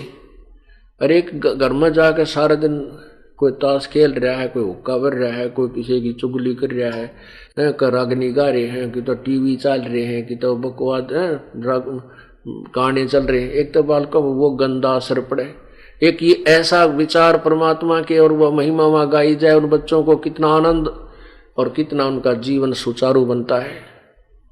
ऐसे ही वो परिवार के सदस्य अपना दिन में काम करते, दोनों जने चूड़ी बेच कर आ करते, मनियार व उसकी पत्नी नेकी भी और सम्मन भी। और जहां भी वो जाते चूड़ी पराते और भगवान का, कबीर परमात्मा के हमारे गुरुजी ऐसे हैं, तुम की तत नाम ले रहे हो, यानी चर्चा छेड़नी पड़े हमारे भक्त ने, बस की बात को ना, तुमने कहीं से उपदेश ले रखा है। वो कहे हम वो पूजा करते हैं, वो कहते हैं, फिर वो समझाते हमारे कबीर जी भगवान ने सिकंदर लोधी का रोग ठीक कर दिया, हमारे भगवान ने एक मरा लड़का जीवित कर दिया, हमारे गुरु जी ने रामानंद का सिर काट दिया था सिकंदर लोधी ने, हमारे गुरु कबीर जी ने उसको जीवित कर दिया।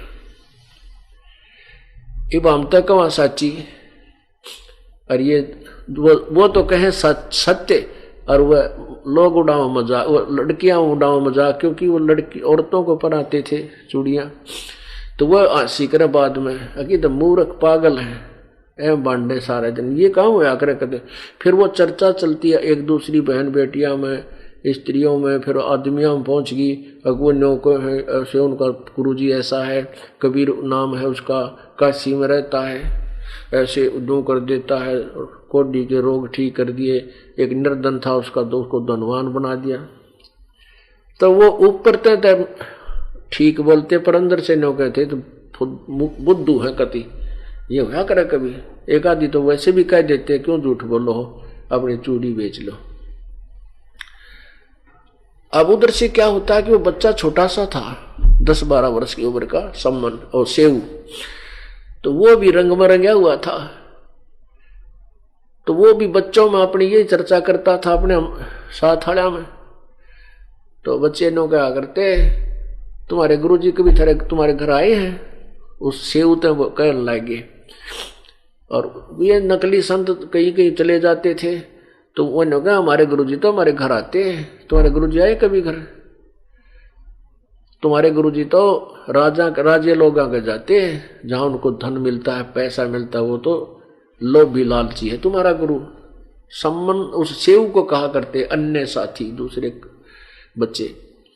तो एक दिन सेऊ ने सम्मन और उसकी पत्नी और वो दोनों अपना वक्त से चूड़ी चाड़ी बेच के वक्त से आगे शाम के समय, तो उधर से वो बच्चों में खेल कर लड़का आया तो उसको ऐसे ताने लगा रखे थे। तो सेऊ ने कहा अपने माँ बाप से कि पिताजी माताजी, क्या कभी अपने गुरुजी अपने घर नहीं आ जाए?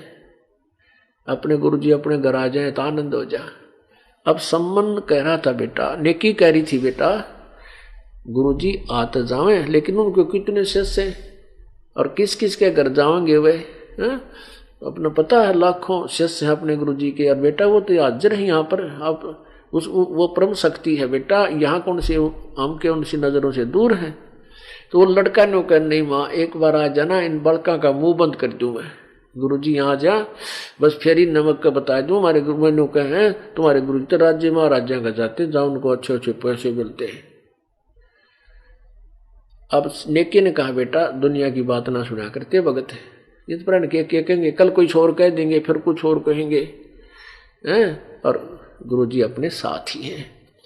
कहने का माँ वह बात तो ठीक है, पर मेरा जी सा करे एक बात जा तुम्हें आनंद हो जा।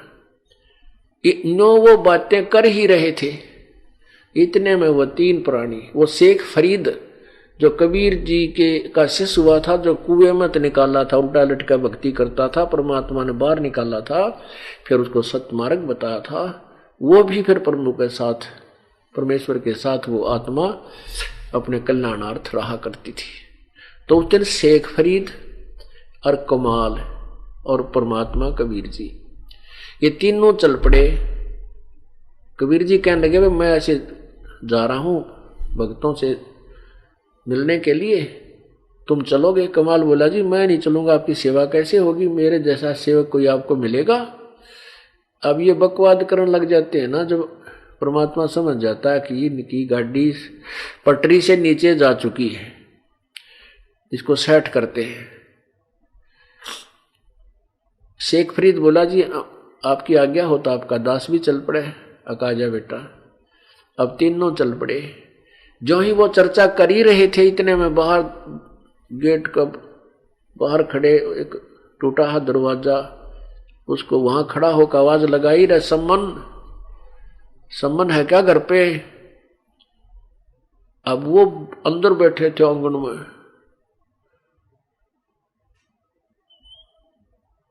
तो सम्मन नेकी कहने लगी गुरुदेव की आवाज आ रही है। सम्मन बोला ना गुरुजी कहाँ में थे, आपको वैसे कोई धोखा लगा है। इतना फिर आवाज लगाई भाई सम्मन है घर पे? नेकी बोली देख तो बार सामने देखा परमात्मा खड़े हैं और साथ में 2 सेवक भी खड़े, कबीर साहब खड़े। अब तीनों के तीनों नंगे पैरों भाग लिए। अब उनका सौपन में भी नहीं थी कि इतने शेष जिस महापुरुष के हैं और वो हमारे जैसे भिखारी के द्वार पर आ जाएगा। भिखारी का मतलब ये नहीं था, उनको इतना तो मालूम था कि परमात्मा ने कोई कि हंस सभी एक जैसे हैं, ना वो राजा से प्रभावित होते हैं ना ही रंग से दुखी, इतना तो ज्ञान था। फिर भी अपने द्वार पे और गुरुदेव को आया देख के वो तो आओ भाव भूल गए। अब यूं देख रहे हैं कि मैं सब सचमुच हमारे यहाँ खड़े हैं, हम द्वार पर, ये गली में जाकर के ऐसे सतब्ध हो गए ना, नो के आ जाओ भीतर, अंदर आ जाओ प्रभु, बैठने की भी ना कि नो देखा आंख फाड़ के। अब सचमुच ये हो कैसे गया, गुरुजी हैं, ये सौपन है। तब कमाल ने कहा कि भक्तों गुरुदेव को अंदर बैठाओ या यहीं खड़े रखोगे? तब उनको सौपन सा टूटा, भाग कर टूटा फूटा जैसा वस्त्र था वो बिछौना बिछा दिया फटा पुराना, और सम्मन उनके पास बैठ गया, बैठा दिया, पानी पात पिलाया, जल पिलाया। उधर से नेकी फिर कुछ देर के बाद बातचीत चली और सम्मन ने कहा प्रभु भोजन अभी बनाएं या कुछ जैसे आपका आदेश हो, भोजन अभी को तो अभी तैयार करवा देता हूँ। परमात्मा बोले वे भोजन तो खाएंगे पर शाम को खा लेंगे, भोजन तो खाना ही है। सम्मन अंदर आया अपनी पत्नी के पास, नेकी के पास। नेकी से कहा नेकी भोजन तैयार करो, प्रभु परमात्मा अपने गुरुदेव सफर में आए हैं, भूख लगी है, पैदल चल के आए हैं। नेकी कहने लगी घर में तो एक दाना भी कोई ना, आज ना आटा है ना कोई कणक है। तो समन कहने लगा किसी उधारा मांग लिया। नेकी कहने लगी कि उधारा भी कोई नहीं दे रहा आज मुझे, इस उधारा इसलिए नहीं दे रहे हैं, वो कह रहे हैं कि तुम्हारा गुरुजी आए, उसने जाके कहा हमारे गुरुजी आए हैं और आटा दे दो, क्योंकि वही मांगा जाता है जहां पर उसका हाथ आपस में मेल मिलाप हो। 5, 7, 10 घरों में वो महंगाई सारे नाट गए कि आज तुम्हें क्या जरूरत है मांगने की, तुम्हारे गुरुजी तो वैसे भंडार भर देते, तुम्हारे गुरुजी तो इतने समर्थ है, मुर्दे जिंदे करते हैं, फिर क्यों मांगती फिरती है। तो कम वो कहने लगा सम्मन, तो नेकी कहने लगी कोई आज उधारा भी ना देता। सम्मन कहने लगा ला तेरा यो चीर जो सिर पे रखा हुआ दुपट्टा, इसको गिरवी रखाऊंगा। नेकी कहती है कि मैं इसको भी गिरवी रखना चाहती थी, लेकिन ये फटा हुआ है, कोई गिरवी भी नहीं ले रहा इसको आज। अब सम्मन बैठ गया पेट पकड़ के एकदम, हे भगवान पहली बार तो भगवान हमारे घर पाए। अदे किसी फुट्टी किस्मत का, कितना पिछले जन्म का कोई पापी हो, मैंने कोई पुण्य नहीं किया पिछले पूर्व जन्म में, इसलिए आज मेरे पास वित्त नहीं है और मैं आज पहली बार मेरे मालिक आए यहाँ पर, मैं भोजन नहीं करा सकता। आंखों में पानी पड़े और बैठ गया नीचे, या क्या हुआ मेरे मालिक। तब नेकी कहने लगी ऐसा ना करो, आप गुरुदेव से कहो परमात्मा सुबह भोजन करा देंगे। सुमन बोला सुबह कहाँ से लाऊंगा। तो वो कहती मैं एक तरकीब बताती हूं कि तुम दोनों पिता पुत्र रात्रि में किसी बानिए का चोरी कर लो और तुम इतना लाना कि तीनों अतिथियों का, भगवान परमात्मा गुरुदेव का और भक्तों का काम चल जाए, हम नहीं खाएंगे। अब जैसे प्रतिदिन कथा सुना करता वो छोटा सा सेऊ बालक का के पाप चोरी करना महापाप है बेटा, वो माता पिता शिक्षा देते थे और गुरुजी के वचन सुनाते थे। गुरुजी वैसे कहते हैं ये जो हम आज किसी का चोरी करेंगे तो हमें उसका बहुत घोर पाप लगेगा। तो सेऊ कहने लगा माँ चोरी खट्टा खाए ही उनका सर्वस्व, चोरी करते हैं उनका तो नाश होया करे, हम चोरी नहीं करेंगे। माँ बोली बेटा, कहते हैं सेऊ से नेकी कहे सुन सेऊ सुर ज्ञान और या मैं अकाज है नहीं चोरी कर दे दान। अब सेऊ कहने लगा माँ चोरी तो चोरी ही है, चाहे दान कर दे। अब मन में खोट, हेरा फेरी आए बिना चोरी हो नहीं, और फिर ये तो पाप तो है ही माँ, मुझे क्यों आप प्रभु की वाणी से परिचित होकर के ऐसी बात कह रही हो। तब नेकी बोली बेटा बात सुन ले, ये नगर इतना दुष्कर्मी हो चुका है, आज ये जानबूझ कर हमें आटा नहीं दे रहा। ये माया के जो है ना, माया के पुजारी हैं, इनके पास धन गणा है लेकिन भगवान से विमुख है ये। आज इनके दिल में रहम नहीं है, मैंने हाथ जोड़ लिए, मैं रो ली, पैर पकड़ दिए, वे उधारा तो दे दो, कि उधारा तो दे दिया करें। तो सब ने कहा ना तुम्हारा भगवान आ रहा है, अब क्या जरूरत है, तो देख लेंगे तुम्हारे गुरु तुम्हें छका देगा।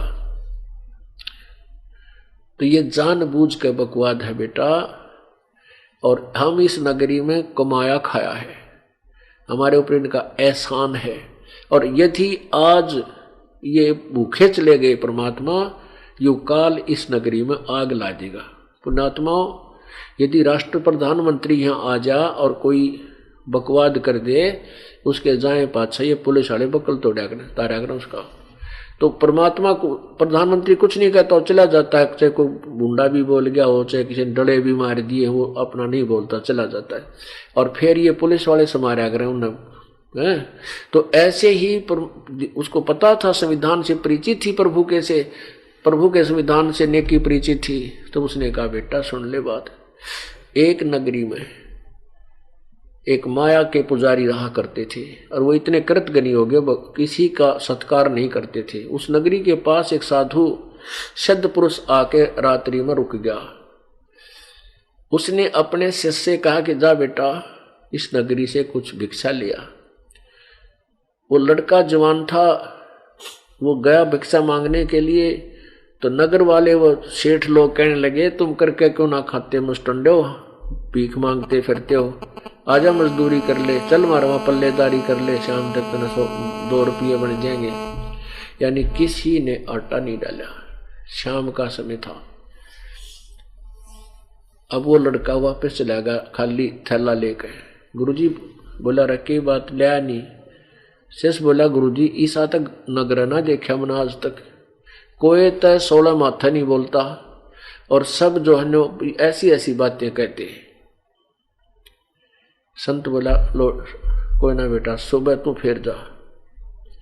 अब सुबह फिर भेज दिया। सुबह फिर गया तो उन्होंने वही डायलॉग फिर सुनाए, वो खाली हाथ वापस आ गया। कहने लगे जी वह तो यही श्लोक सुनाओ है, कतई नहीं मानते। हाँ तो मैं फिर बोला बेटा तू जा, अब फिर जा। श्याम ने फिर भेज दिया। श्याम ने भी वो खाली चला रहा था। उस बाहर नगर से बाहर की तरफ एक कुम्हार का घर था। कुम्हारी विधवा थी, उसके 3-4 बच्चे थे। तो वह कुम्हारी ने देख लिया था कि बाबा जी रोज जाता है और खाली आवा है, पता था कि ये दाना दे को नहीं। तो कुम्हारी ने कहा महाराज जी, बालक था 12, 13, 14, 15, 16 साल का, माँ थी वह और स्त्री थी। उसने देख मन में विचार आया कि मेरा बेटा जब भूखा होता कल का, मेरा बेटा होता और जैसे 2 दिन भूखा रह जा, मर नहीं जा बालक। तो उसने बहुत दया आई, कहने लगी बाबा महाराज जी आप कहाँ गए थे? गया था माई की बेटी की तरह। बताओ तो क्या काम था? कि भिक्षा लेने गया था, इस नगर में कोई भिक्षा नहीं देता। अब पहले ये ऋषि संत जन जो है ना छुआछात बहुत मान्या करते, छोटी जाति वाले का नहीं लिया करते थे, कुछ टाइप के ऐसे थे। तो वो कुम्हारी कहने लगी महाराज जी मैं जाति से कुमार हैं हम, और आप मेरा आटा ले जाओ, कहो तो रोटी बना दो। तो वो कहने लगा माई मेरा पिता मेरा गुरुदेव जो है ना वाणिये और ब्राह्मणों का ही आहार करते हैं। वो कहने लगी देख लो महाराज जी हमें तो कुमार। उस लड़के ने भूख लाग रही थी, उन्हें सोची ले चलता हूँ, गुरुजी कहेंगे तो खा लूंगा। अब उस लड़की ने डाल दिया, माई ने वो ले आया। उसने कहा बता बेटा क्या रहा? संत ने पूछा, उस सिद्ध पुरुष ने पूछा क्या कैसे मिला भिक्षा? उसने कहा प्रभु उस नगरी वालों ने तक कति सब ने मना कर दिया। एक बाहर कुम्हारी माई ने, कुम्हार के घर तो माई ने मुझे ये कह कर दिया है कि तुम्हारे गुरु जी आदेश देते बेटा खा लिए ले जाटा। और महाराज जी ऐसे दुष्ट तो मैंने देखे को नहीं। तो संत बोला बेटा तुझे भूख लाग रही है खा ले, मैं तो खाऊं नहीं और वापस जा। उस माई ने नू कह दे बेटी कि सुबह रात्रि ने अपने सारे सामान ने लाद के अपने गधा पर चल पड़े, जहां भी कल अपना चल पड़े, यानी कुछ समय था, और जहां भी सूर्यास्त हो जाए वहीं रुक जावे और वहीं बस जाएगी। यानी उस समय जब वो गया जब कुछ समय रहता था शाम का सूर्यास्त से, तो उस माई को उसने जाकर बताया, यानी दोपहर सीखा होगा, जैसा भी एक उदाहरण बता रहा हूं आपको। तो वो कहने लगा कि माई ने कह दे जाके कि अपना सारा सामान उठा के बच्चों समेत और चली जाएगी, और जहां सूर्यास्त हो जाए वहीं रुक जाओगी और वहीं वो बस जाओगी। और ये सुबह ये नगर खत्म कर दिया जाएगा, ये मिलेगा नहीं, ये सब नष्ट होगा। अब महात्मा ने वापस जाके कहा कि माई आप अपना यहाँ से सामान उठा लो और यहाँ से चल पड़ो, जहाँ तुझे सूर्यास्त हो जाए, दिन छिप जा, वहीं रुक जाइए। गुरुजी का आदेश है, हमारे गुरुजी बहुत पहुंचे हुए हैं, तेरा वही बास हो जाएगा और खूब ठाठ होंगे, और ये नगर सुबह तक खत्म हो जाएगा, तो जिक्र मत करना किसी को, नहीं तो तेरा भी काम बिगड़ जाएगा। अब उस समय वो डरा बहुत करते थे पहले संत, इस तरह के ये ऊट मटीला करनीय संत बहुत होया करते हैं। तो उसका जच की बात, उसने उसी समय अपना सारा सामान बांधा फटाफट। के सामान था, 5-4 खाट होंगी और 2-4 पतीले होंगे, वो उठा के गजा पर धर के और चल पड़ी। 7-8 किलोमीटर वहां से जाकर के कहते हैं वो रुक गई, और वहां कहते हैं कुमारियां के नाम से एक गांव बसा हुआ है। तो वह वहां रुकी रात ने, वो संत ने अपनी सिद्धि से उस नगर का नाश कर दिया, खत्म हो गया। तो ऐसे नेकी उसे समझा रही है कि बेटा यदि आज इस नगर से सतगुरु बगैर खाए चले गए अन्न, तो ये नगर उजड़ेगा। और बेटा इस नगर को बसाए रखना अपने, क्योंकि हमने यहाँ कमाया और खाया है, इसलिए चोरी करने को कहती हूँ। बेटा उस जिससे हम चोरी करके लाएंगे, अगर किसी को पता नहीं चला तो बेटा पाछे जब हमारा पास हो जाएगा तो उसका उतना ही कभी रात्रि में रखावांगे। तब इन सब बातों से को सुनकर वो सेऊ संतुष्ट हो गया। अब ठीक है मां। तो रात्रि के समय दोनों पिता पुत्र चोरी करने चल पड़े। एक सेठ के मकान में सेंध लगा ली, यानी इतना सुराख बना लिया और पाड़ लगा ली कि ऐसे आदमी लेट का अंदर प्रवेश हो जा। अब सेऊ कहने लगा पिताजी मुझे अंदर जाने दो, मैं लाऊंगा चोरी करके। समन कहता नहीं बेटा तू बाहर खड़ा रहे, और मैं पकड़ा जाऊंगा ना तो मैं आटा बांध के बाहर फेंक दूंगा, और बेटा तू भाग दिए उठा के। सेऊ कहने लगा नहीं पिताजी मैं अंदर जाऊंगा, आप बाहर रहो। यदि मैं पकड़ा भी जाऊंगा चोरी करता तो नो कहेंगे बालक था कोई बात ना, छोड़ दो, और आपको पिताजी फांसी तोड़वा देगा, सेठ की जो ना राजा तक पहुंचे। अब सम्मन कहने लगा बेटा अगर तेरे को तू पकड़ा, अगर तेरे को फांसी तोड़ दिया गया तो सूली चढ़ा दिया तो बेटा मैं किसके लिए जीऊंगा, आप बाहर रहो मैं जाऊंगा। सब सही कहने लगा नहीं पिताजी मैं फिर भी बालक हूं, नो कहता कहता उसमें प्रवेश कर गया।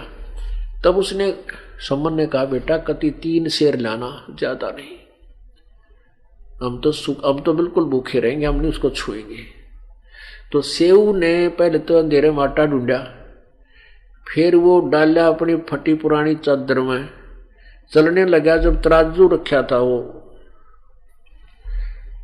उसके ऊपर पैर टेक गया तो एकदम जोर की आवाज हुई, खड़क दे ही बाजा। वो सेठ वही सोया था, वो जाग गया दुकान में।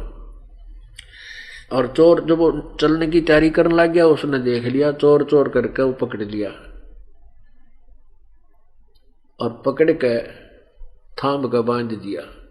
इतने में जो आटा उसने बांध रखा था वो सुराख के अंदर से बाहर फेंक दिया। कहा पिताजी ये आटा ले जाओ, और मैं बाणिये ने पकड़ दिया। अब सम्मन वापस आया आटा लेके, अपनी पत्नी से कहा कि ले खाना बना दे। पन्ने की बहुत समझदार थी, वो अभी भगवान से पूर्ण परिचित थी और कुर्बान थी दाता पे। कहने लगी पुत्र कहाँ रह गया। सम्मन ने कहा वो तो बणिये ने पकड़ लिया।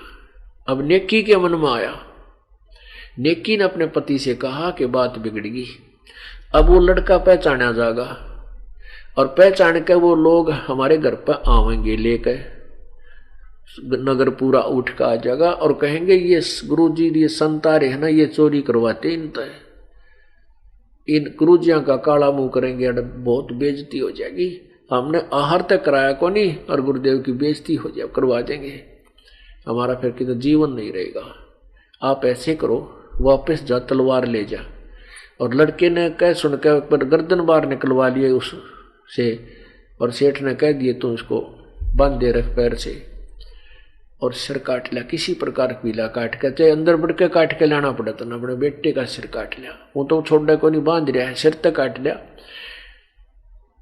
और फिर क्या होगा कि वो सेठ सौर न रखे को ना, और ना किसी आगे जेकर करेगा, वो कितना दूर फेंका होगा, फिर उसने उठा लावाएंगे और बाद में अपने बच्चे का अंतिम संस्कार कर देंगे। और सेठ डरता बतावे को नहीं, का हमारे गुरुदेव की इज्जत बची रहेगी। इस बात को और विकल्प ना दे करके सम्मन भी इस बात से सहमत हो गया। करद लेकर तलवार लेकर वापस चल पड़ा। उधर से सम्मन के सेऊ बच्चे के मन में ये आई कि हे भगवान, आज तो बात कति माटी में मिल गई। हमारे गुरुजी पहली बार आए और ये लोग मुझे पहचानते इसने ले आए। सेठ कह रहा था भगत बने फिरो थे, आज पकड़ेगी थारी, वो तेरे गुरुजी आ रहे होंगे आज, वो चोरी करवाना हुआ है। अब देखना तड़के तुम्हारे गुरुजी का तुम्हारा क्या हाल होगा। अब उस पर बेचारे को बहुत धमका रहा था सेठ। अब वो सेव कहने लगा, मन में सोचता है भगवान बात बिगड़ गई। तो इतने में सम्मन ने आवाज लगाई कि बेटा सेव, दो बात करनी है, बहुत जरूरी काम है। एक तू मेरे तो दो बात कर ले, फिर तो ना जाने हम मिलेंगे कि ना मिलेंगे, क्योंकि आपको मरवा दें या मुझे कुछ कर दें।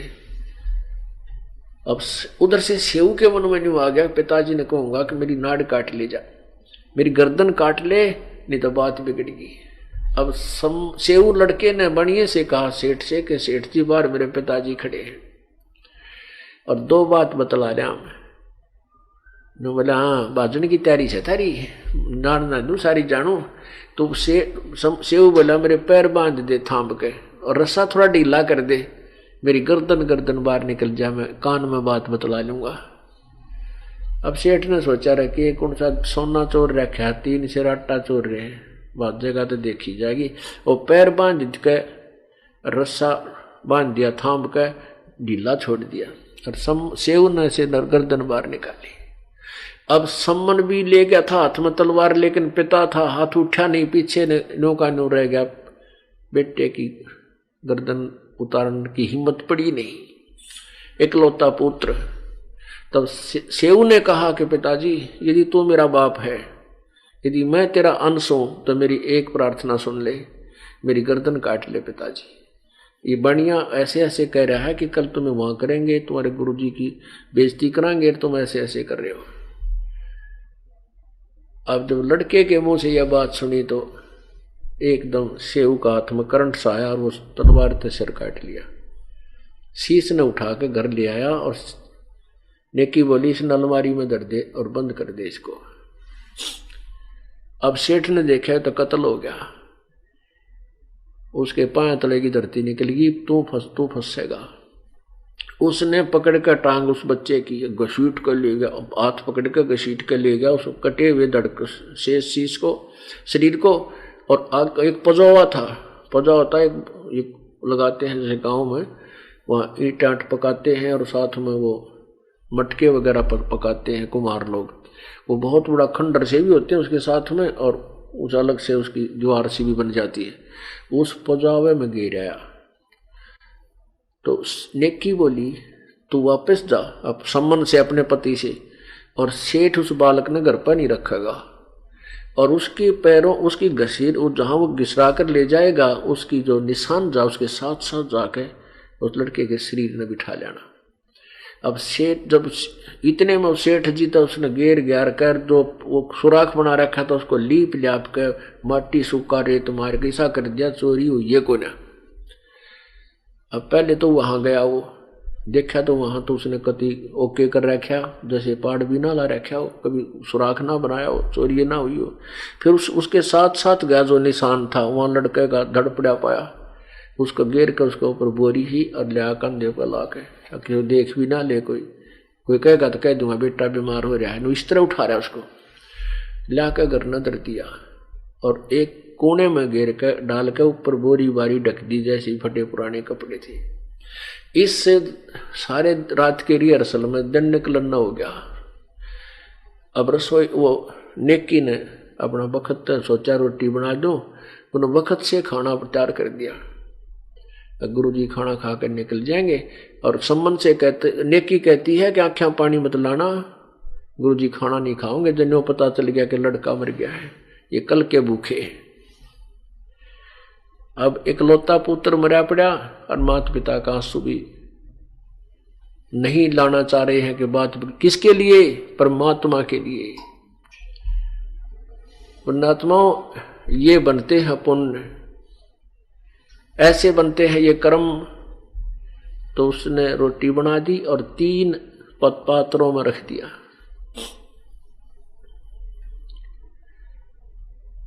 और कहते गुरुजी ने बुला ले, खाना खा लेंगे सारे। समन बोला महाराज जी भोजन पा लो, बखते इसलिए बना दिया, आप शाम में ना खा पाए थे, भूख लग रही होगी। कहाँ भाई भूख तो लग रही है, चलो। तो आगे वो 3 आसन बैठा, गुरुजी का अलग से लगा रखा, भक्तों का न्यारा बैठने का जैसा भी फटा पुराना बोरी पड़ी थी, और साथ में 3 पात्रों में 3 ये दोने होया करें, जैसे कसोरे बोला करें, मिट्टी के छोटे छोटे डोंगे से खाना खाने के, उन तीनों में वो भोजन डाल रखा।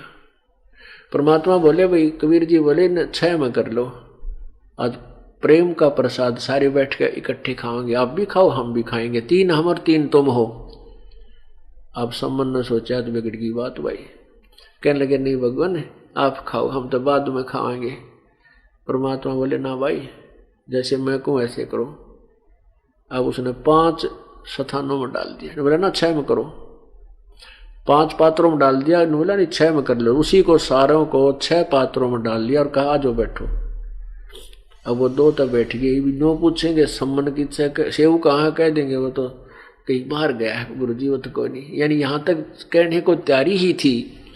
तो परमात्मा ने कहा आओ सेव जी मिलो ये प्रसाद प्रेम, और सिर कटा करें चोरों के और संतों के नितक सेम। बड़ा बेटा आजा रोटी खा ले। कहते उसी समय ताक से सर उठा और दड़प के ऊपर लगा, ओ सेव नो का नो जीवित होकर पंगत मां का भोजन करने लगा। बोलो सतगुरुदेव, बोलो बंदी छोड़ कबीर परमेश्वर जी की जय।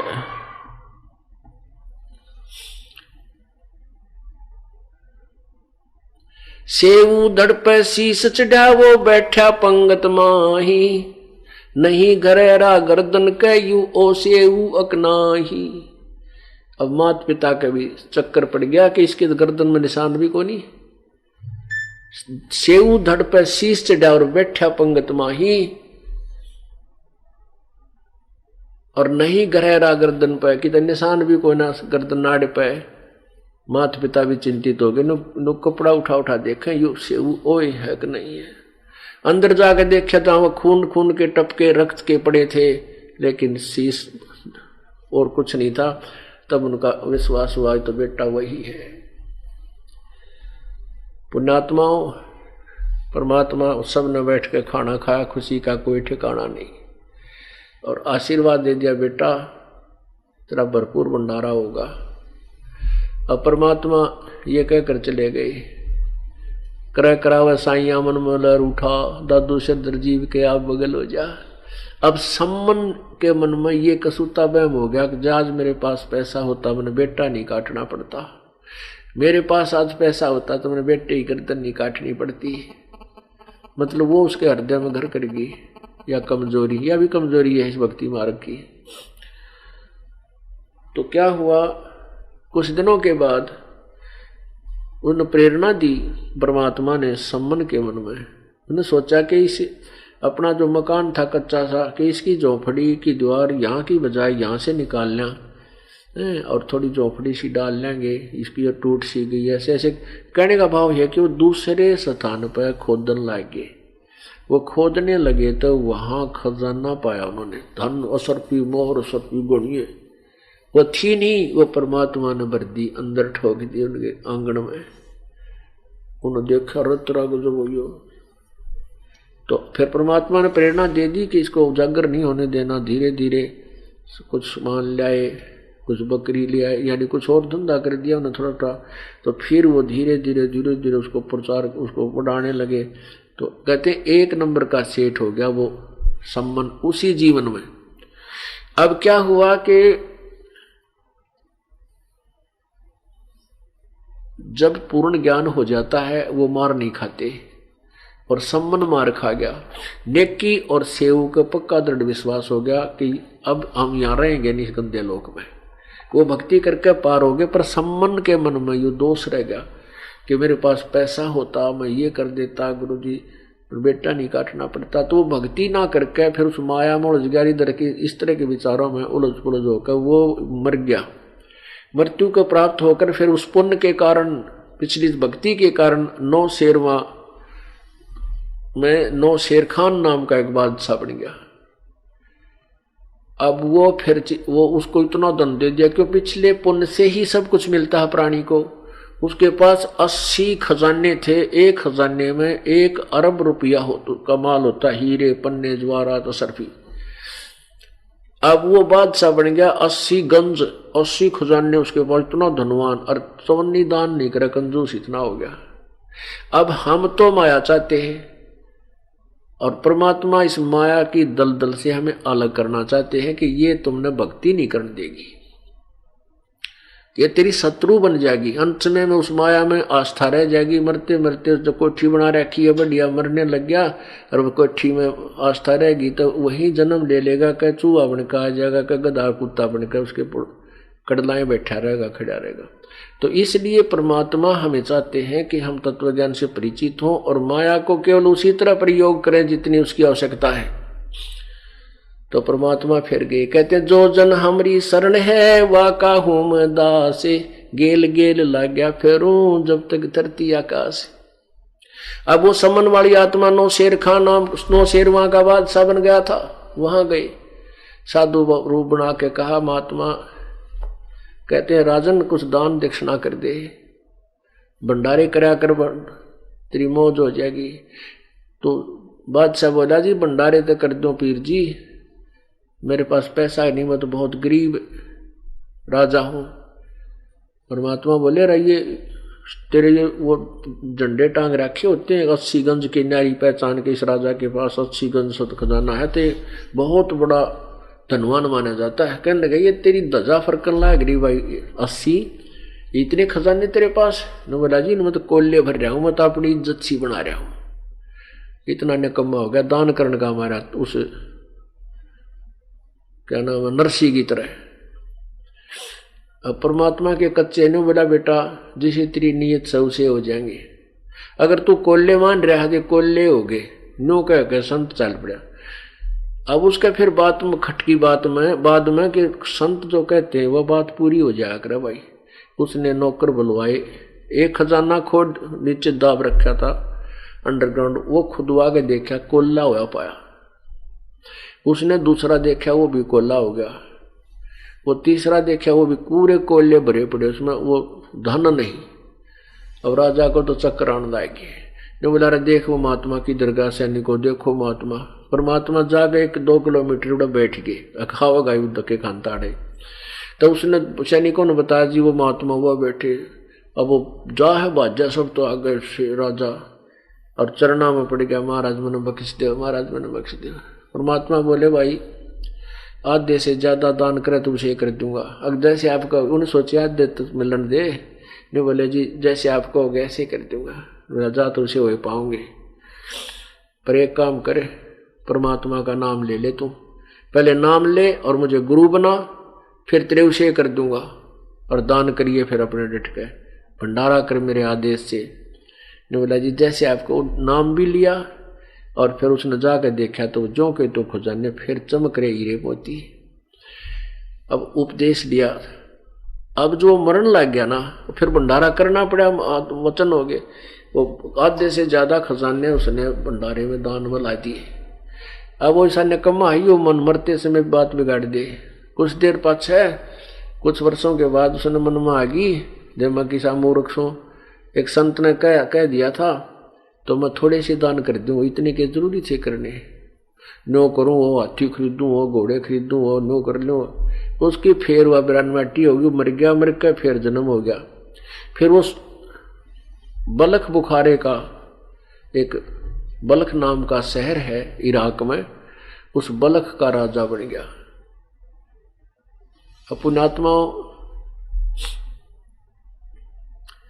परमात्मा ने वहां जाकर भी उस वो अब्राहिम सुल्तान नाम उसका नाम था, वहां जाकर के भी परमात्मा ने उसका उद्धार किया। ये कथा फिर सुनाएंगे, लंबी कथा है, समय थोड़ा है। बोलो सतगुरुदेव।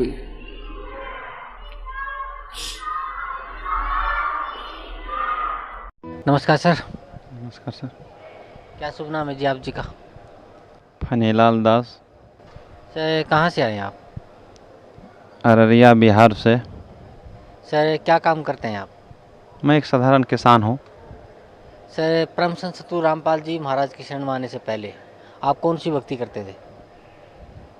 मैं 1984 में संत मत में दीक्षित था, कुप्पा घाट आश्रम भागलपुर से। मैं बहुत सत्संग में गया, जिलावार से अखिल भारती, बहुत साधु और साधक से भेंट हुई। तो मेरे साथ एक बवासीर बीमारी था, तो मैं रामायण भी पढ़ता था, सत्संग जोग भी पढ़ा, सारस्वती रामायण भी पढ़ा। उसमें लिखा था, कर्म प्रधान विष कर रखा, जो जस कहीं तस फल चाखा। होई है जो राम रचि रखा, को कहीं तर्क बढ़ा वहीं शाखा।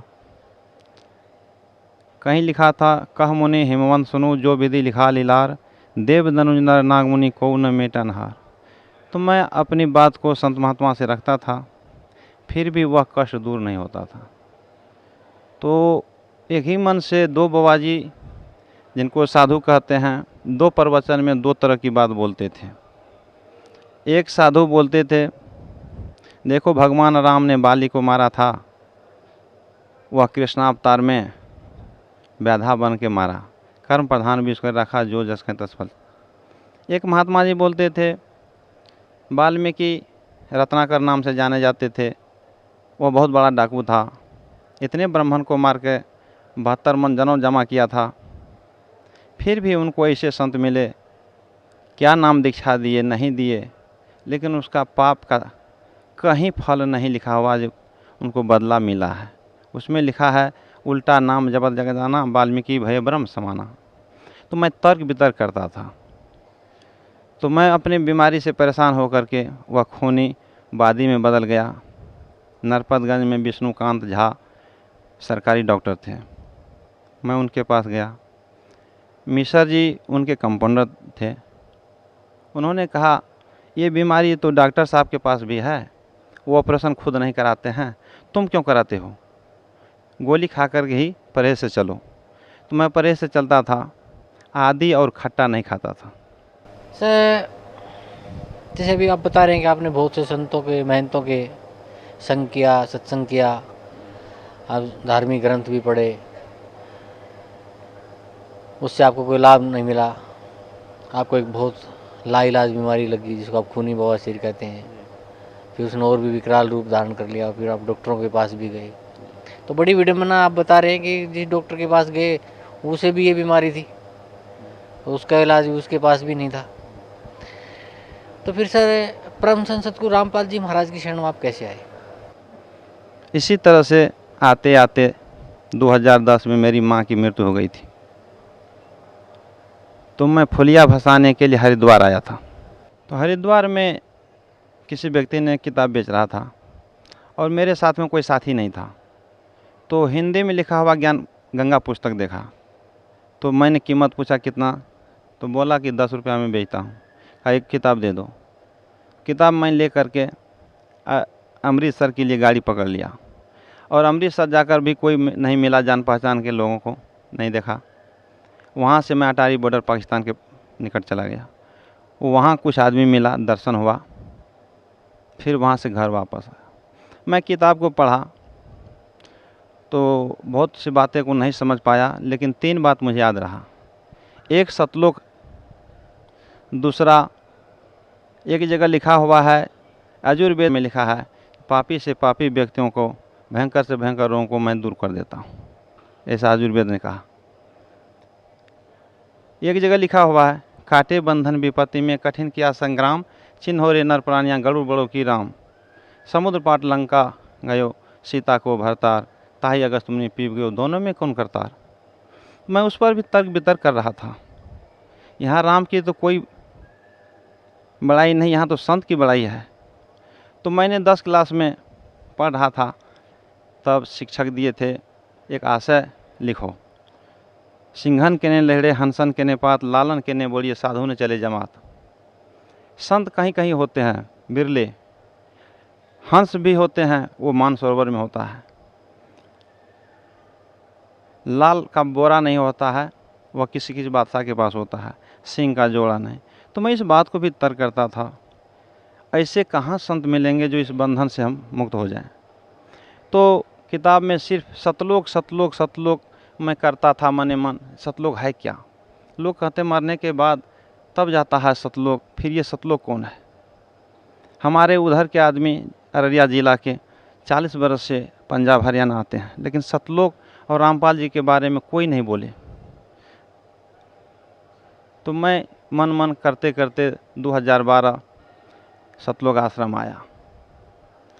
सतलोक आश्रम जब आया तो शाम में पहुँचे 20 अक्टूबर को।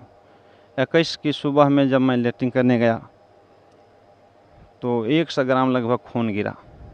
तो मैं भयभीत हो गया, जो हम परदेश आए हैं ऐसा दुख हो गया, अब क्या होगा नहीं होगा। तो एक साथी थे वो बोले जो गुरुजी से अर्जी करो, प्रार्थना करो, ये तुम्हारा दुख दूर कर देंगे।